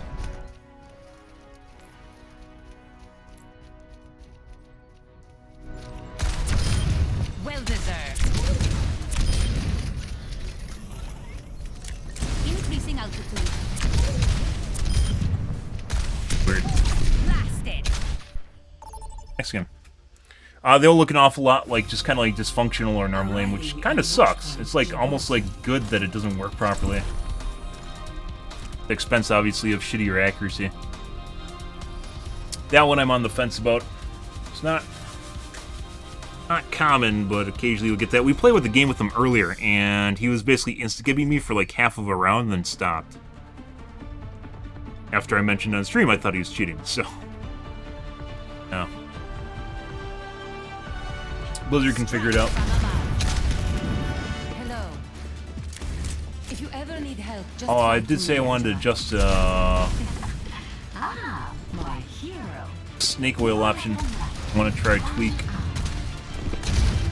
See, on this map, guys, like, using the gold outlines is next to impossible. Like, if they're on top of here, it is so difficult to pick them out.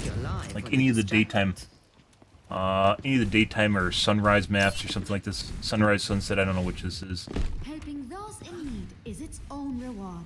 I don't Tell you. think you understand the gravity of this situation. Oh, it's funny because he's talking about gravity. Whoa! 2, 1. Attackers incoming. Hey, Sanjo, how's your day going? Stop the payload.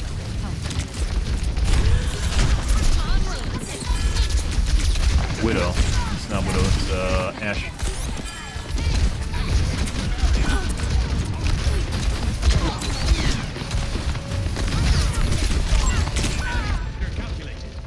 Died behind the shield.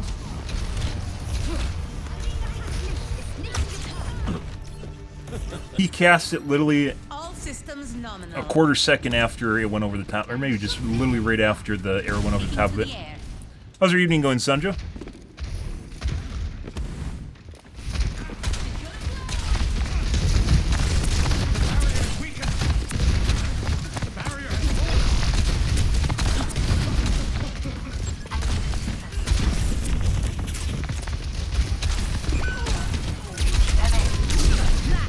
Oh.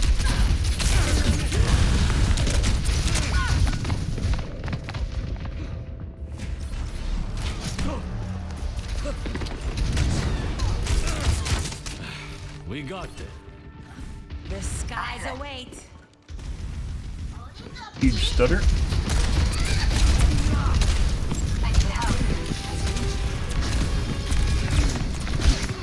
On the move. No one can hide from my sight. Establishing aerial position.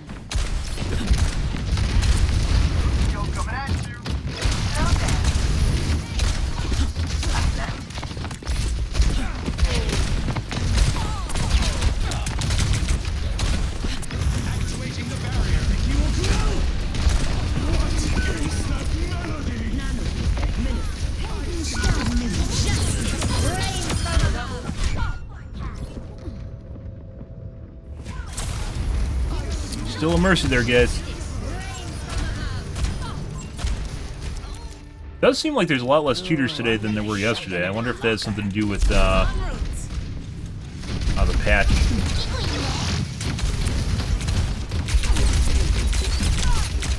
That's 3 hits. Dude. Her fucking gobble matrix like goes behind her mech. It is so difficult to actually. Dude.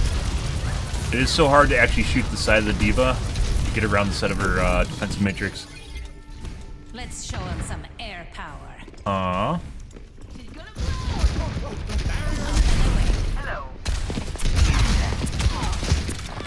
Well.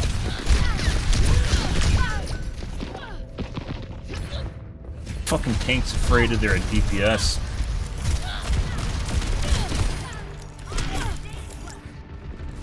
Returning to battle.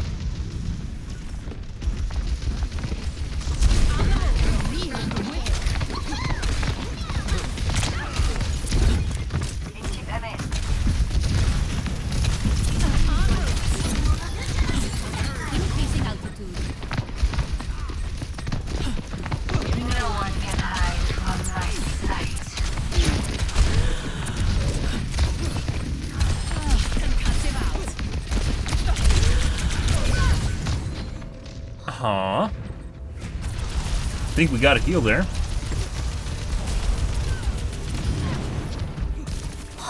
Good. Making another approach. You're thrown out. Get in there. I want it.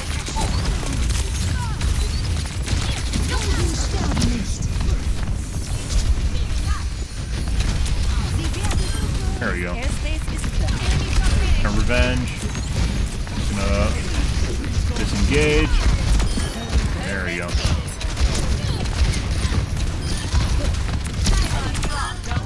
Finally. Okay. And I have no fucking idea what our tank's doing.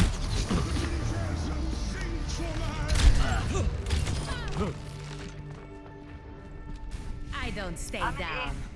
Hello. Aerial positioning underway.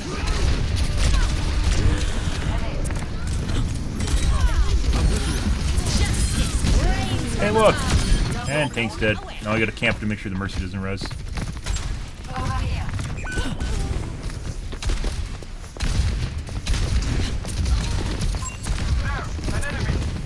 Fuck. Bug report?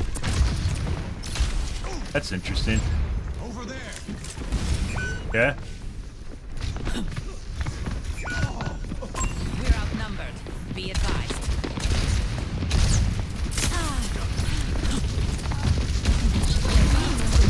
sure how useful that is, mind you. An accurate Anna. You're powered up. Get in there.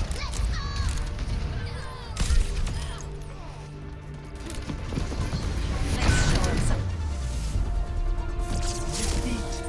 Yeah.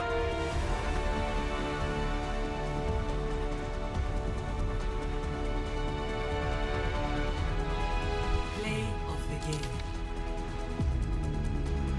And bug report.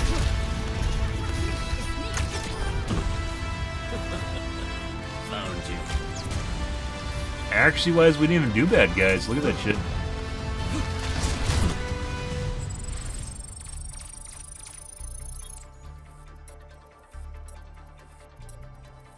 It's a new bug with the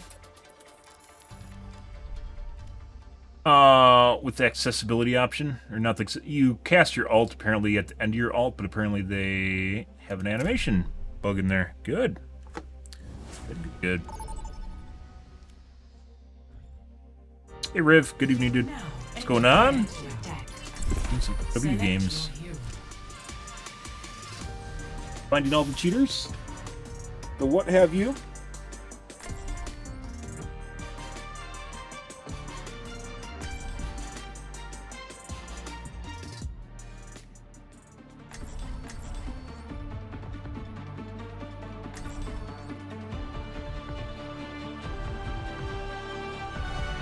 Strike from above. Reinhardt, how have you been? Every moment without you watching over me has been agony. Oh! You're so dramatic, you.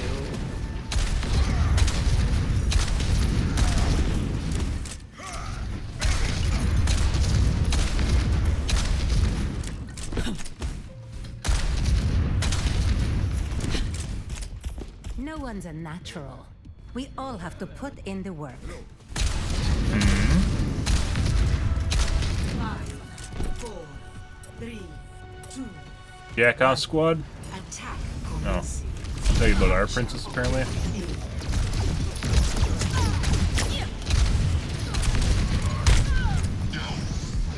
Taking care of you.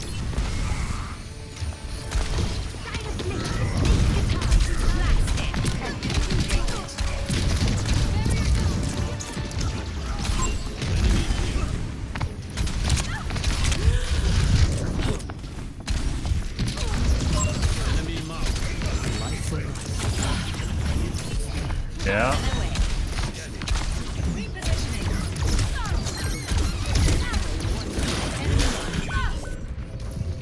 Uh-huh. Enemy locked. Ashes to ash. Returning to battle. Enemy mark. En route. Join me at the objective. Glory lane. Yeah.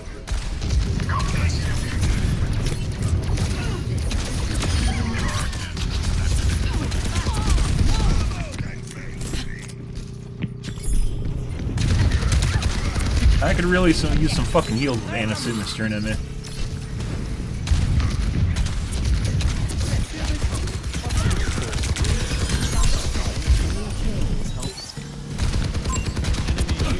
Very accurate, soldier.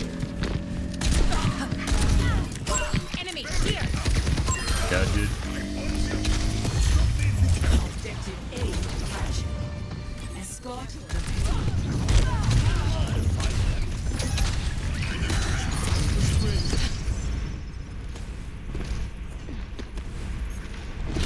Accuracy, please. The fuck's going on here? The payload has been secured.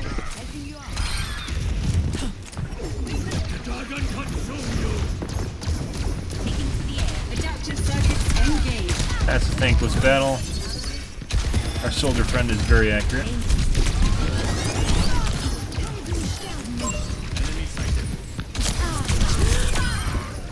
And dead.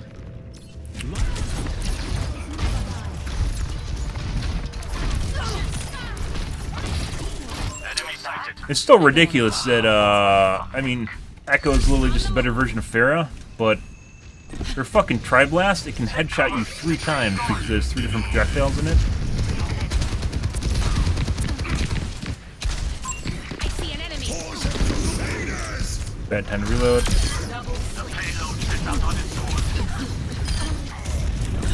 Increasing altitude.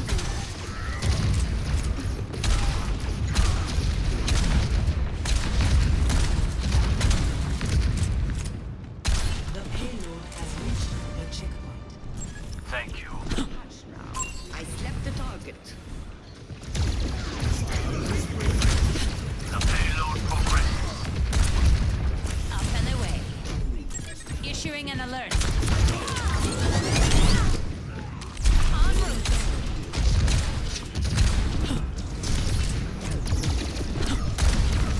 Probably going up to ult. Get him. Nope.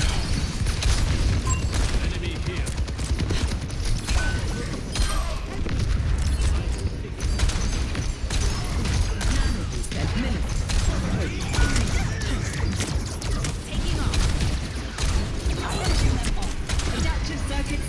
Oh yeah? Cool.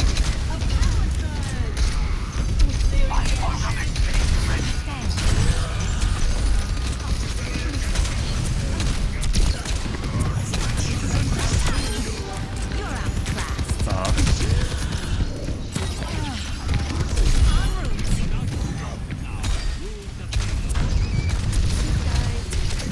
Justice. Fuck. Oh, that sucks. Could have done that better, guys. Justice reigns from above. Enemy sighted. Okay, my head's in the game. Eye of Horus watches On over the you. move. Aerial positioning underway.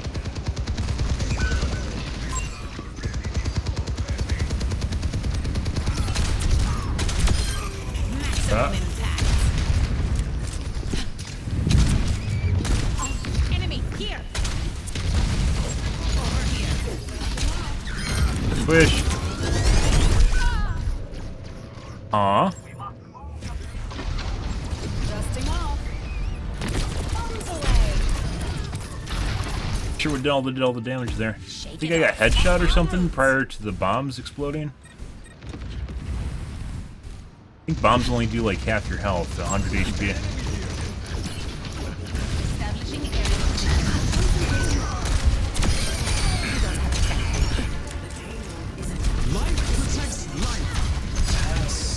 Yeah.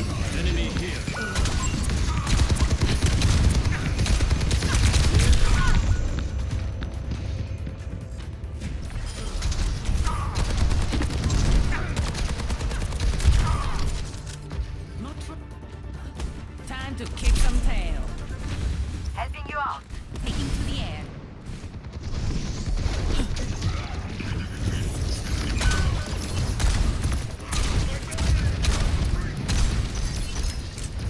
Dispersing.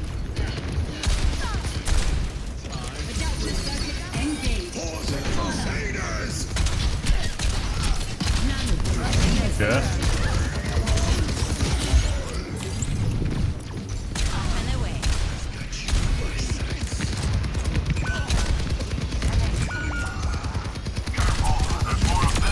Picked off. Repositioning. I think our team was mostly dead? Yeah, that was a waste. I thought there's a couple people left there that weren't. I don't want to talk about it. I mean, huge ult! Establishing aerial position. Get the payload on its way.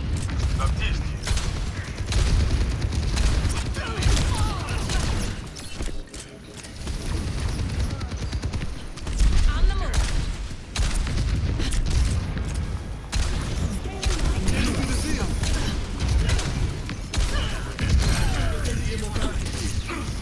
Oh, it's so hard to hit this echo. Taking to the air.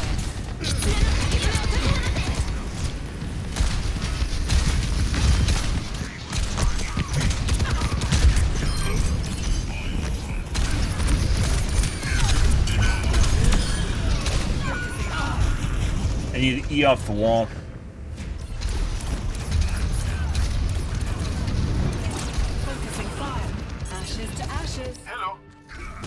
more to learn. 39.15. En route. Up and away.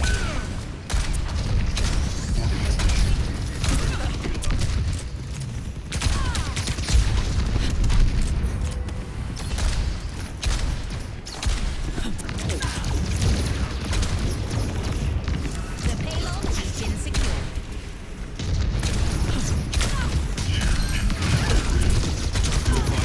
I don't think so. Thanks, soldier, for healing me.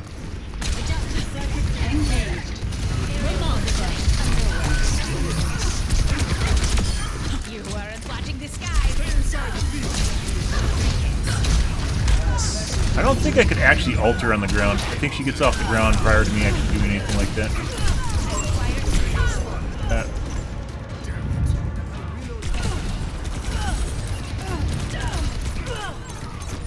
I have no fucking idea why I can't hit this echo, guys. I don't stay down. Mid-air this echo. Increasing altitude. 60 seconds remaining.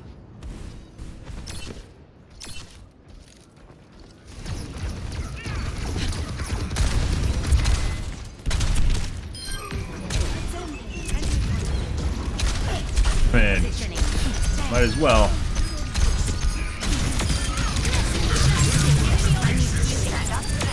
Yeah.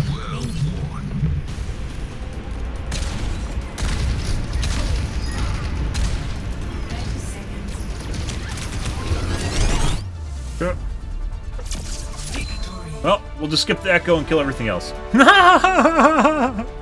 Should have done that earlier, guys. Just like bypass them and drag them back, and I didn't do that. Play of the game. Okay.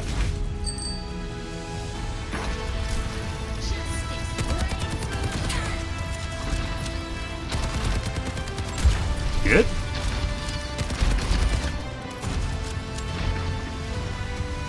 I mean, 200 pounds is pretty depending on how tall you are, so maybe they're like 7 foot or something.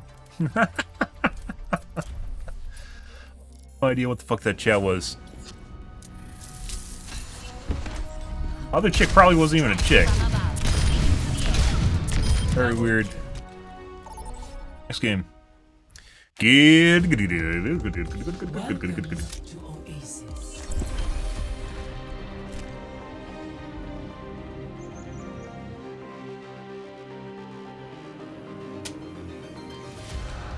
Played against Zhao before. Sometimes he cheats and sometimes he doesn't. Last couple times we played with him, he wasn't sus. So it's usually the people he's playing with, though. Now. Strike from above. No one's a natural. We all have to put in the work. Weird. It definitely feels as though there's less cheating tonight. I don't know what it is. They must have done an anti-cheat update with the patch. We had one that was earlier that's definitely cheating. Or a couple people actually, Nice but try. that's still a lot less than normal. 5, 4, Frankly, it's a little primitive for my tastes. 1. Shit. Round 1. Capture the objective. Commence combat operations. Establishing aerial position. I have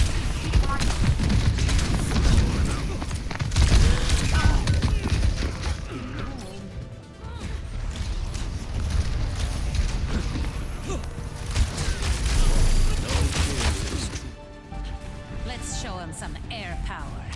Repositioning. Good.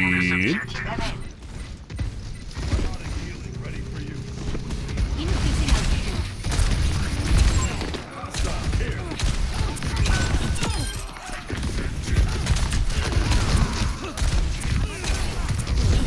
Jumper clean shout. Oh my god. The wall just saved her. Cut. Oh. I don't know if I saved myself. I don't think I did. Messy, but we got it done.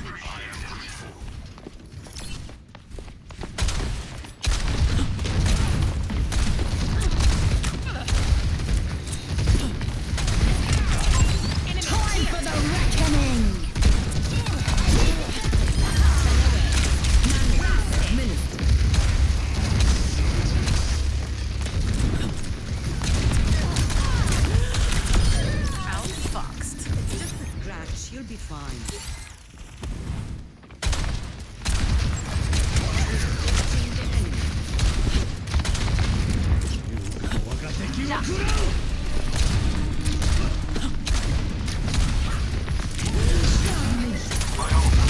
Fuck me. Almost. If I eat properly, I possibly could have got him off the edge too.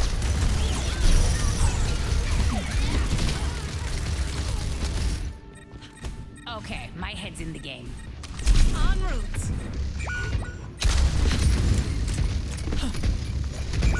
Yeah.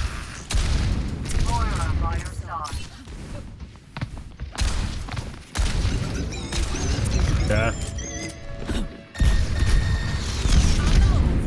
Making a penis or something?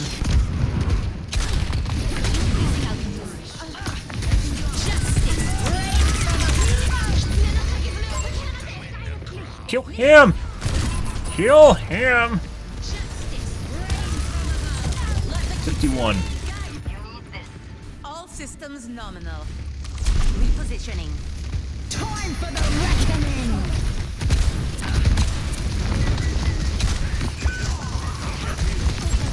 No.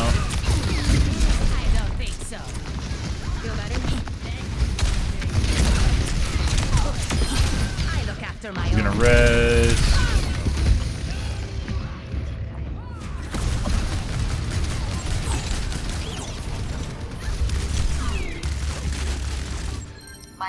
Let's Fuck show you her think some he's shooting air at? power.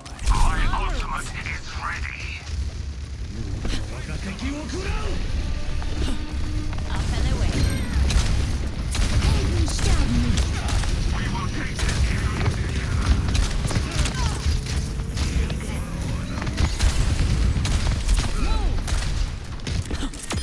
Yeah. Forgot your parachute?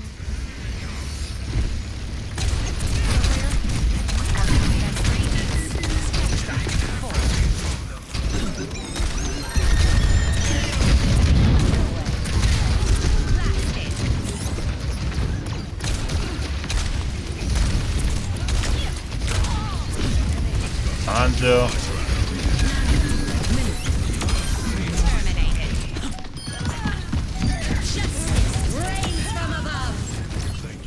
One more here, isn't there? They go below. Dead. He's dead. Surrender to my will. Best round. 1. Take this DPS Kiriko. Score. Yes? 1. What? 0. Okay. Uh-huh.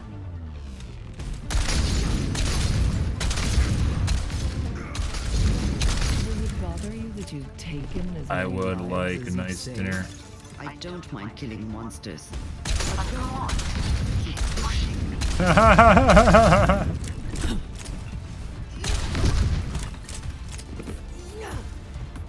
Bringing your wife? Why are you included? Just not your wife. Capture the objective. Taking off.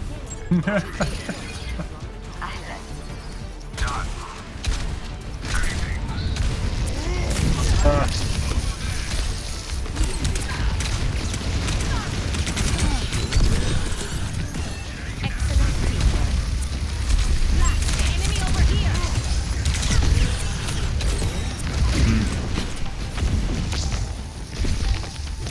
The objective is Very accurate.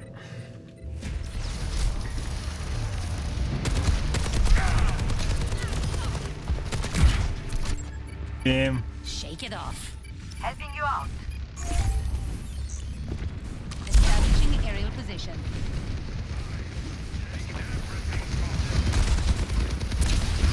I ordered a new mouse pad, by the way.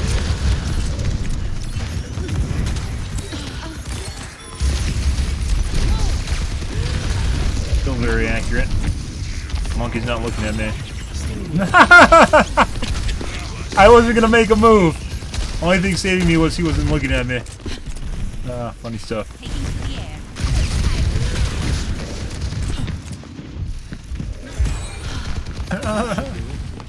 Good.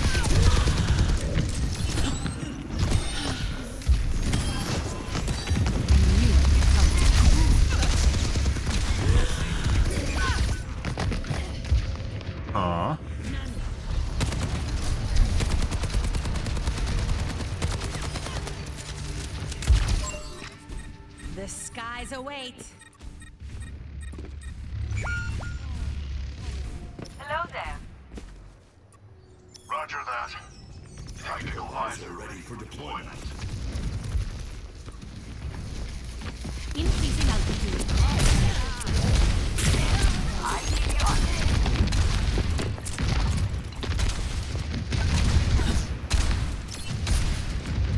My ultimate is ready.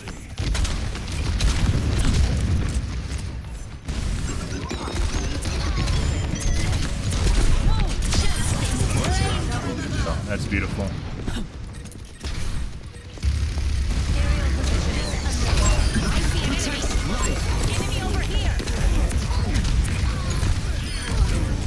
I'm taking off.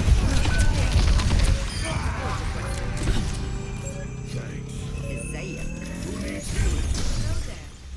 En route.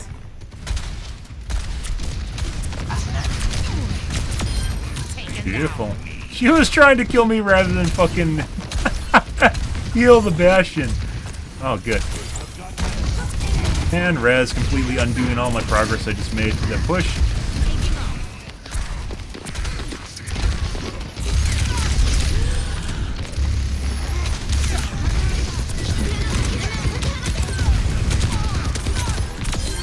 When I'm hitting my shots, you can't touch me. Enemy here.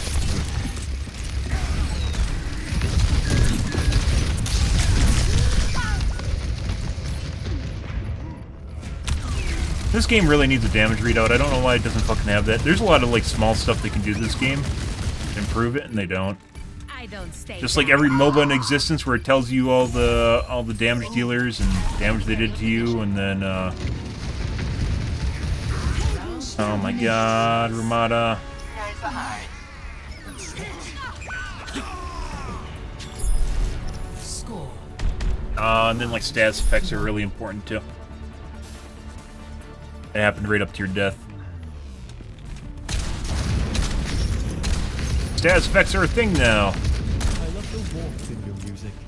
Your newest album is like listening to a sunrise. They think that's too much information? Is this one a scrap or a horse? I wasn't listening.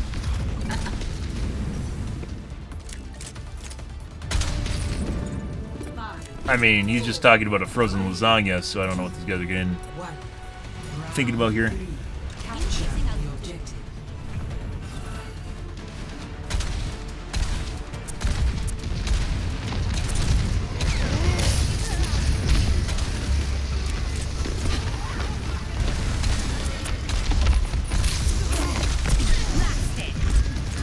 Trying to jump on me.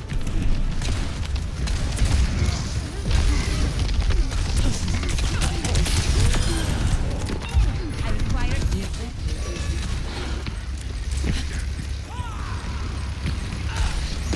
enemy over here.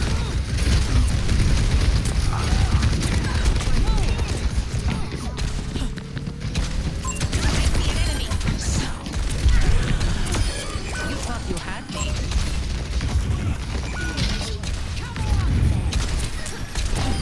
Get out from the land of taking off. Over there. Huh?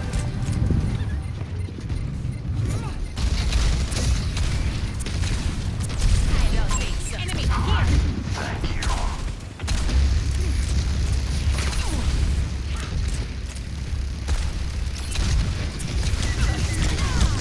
Repositioning.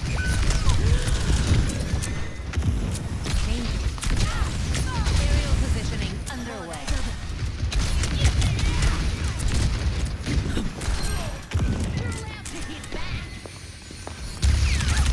God, he fucking earned it. Got you.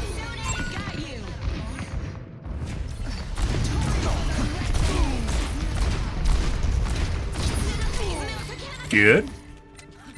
All systems nominal. Accuracy not doing too bad either. Establishing aerial position. I think we can make that in time.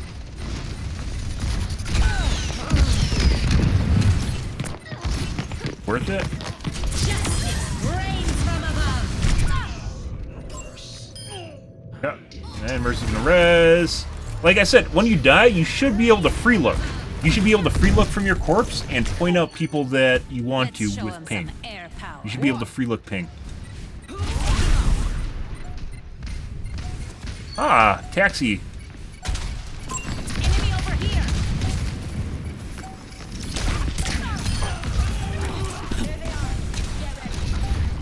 On the move. Splash.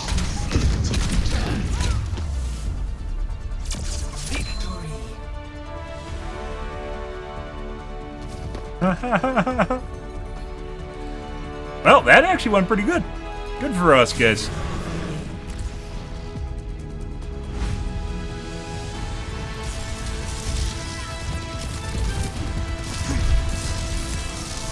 And Winston just got buffed, mind you. His little buff rate, his landing radius is bigger now, so it doesn't need to be as accurate. Not really that big of a buff. I think it's more of a quality of life thing. I think most monkeys that do well don't have problems with that, so. Okay. We're going to call things here tonight, guys, since this was a pretty good game. Accuracy tonight, guys. Responsiveness. So there seems to be I oscillate between my aim being really fucking accurate, but having like input delay, and then not being accurate at all, and then there being a lot, almost no input delay. And it is like this careful balance between the two I've been trying to fix to get somewhere in between there, and I haven't been able to. Tonight felt pretty good. It felt responsive, but at the same time, it also felt relatively accurate. I think maybe I just have to get used to it, and this isn't like a super fair map either. Oasis is not a super fair map. It's alright because it's inside, but I think maybe we'll be able to get directs down when I get used to things here. There's another option I wanted to try as well, but we didn't get to that tonight because I was trying to get this iron out. That's pretty good too. What was this? Gibraltar? Yeah, that's pretty good. Good.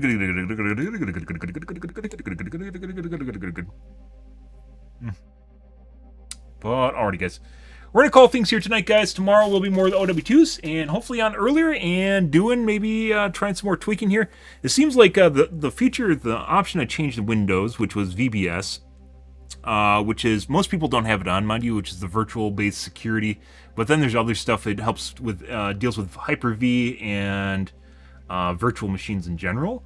And I turned it off because apparently when you have it on, your computer runs in a virtual machine. It sounds fucking weird, but the way virtual machines have gotten, you basically can almost run natively in Windows on a virtual machine. So it's not really that far-fetched, but apparently it still has, I wouldn't say even issues. I think if you're a normal person, you probably wouldn't have any problems with my computer and the performance it was giving me. But for me, it wasn't. It always felt like there's input delay or I don't know, like input delay, or there's consistency of accuracy issues. But yeah, tonight felt pretty good. We'll see how it goes, guys. I'm out here for the evening, guys. If you're new to the stream, you enjoyed the bullshit, you enjoyed the fun, make sure to follow button in the top right-hand corner. I usually stream every day from evening to late night, GMT -6, so 8 to 9 p.m. Central Standard Time to 1 to 2 a.m., give or take. Depends on what's going on in my life, what's happening, etc., etc. As of right now, it tends to be about 2 hours later than that, but that's just because stuff and things change, I guess. So hopefully I'll be able to dial that back more towards evening, and we'll see how that goes. But yeah. I'm out here for this evening, guys. Thanks for watching my stream as always, and I hope you guys have a wonderfully fantastic Tuesday night and Wednesday morning. Have a good day, guys.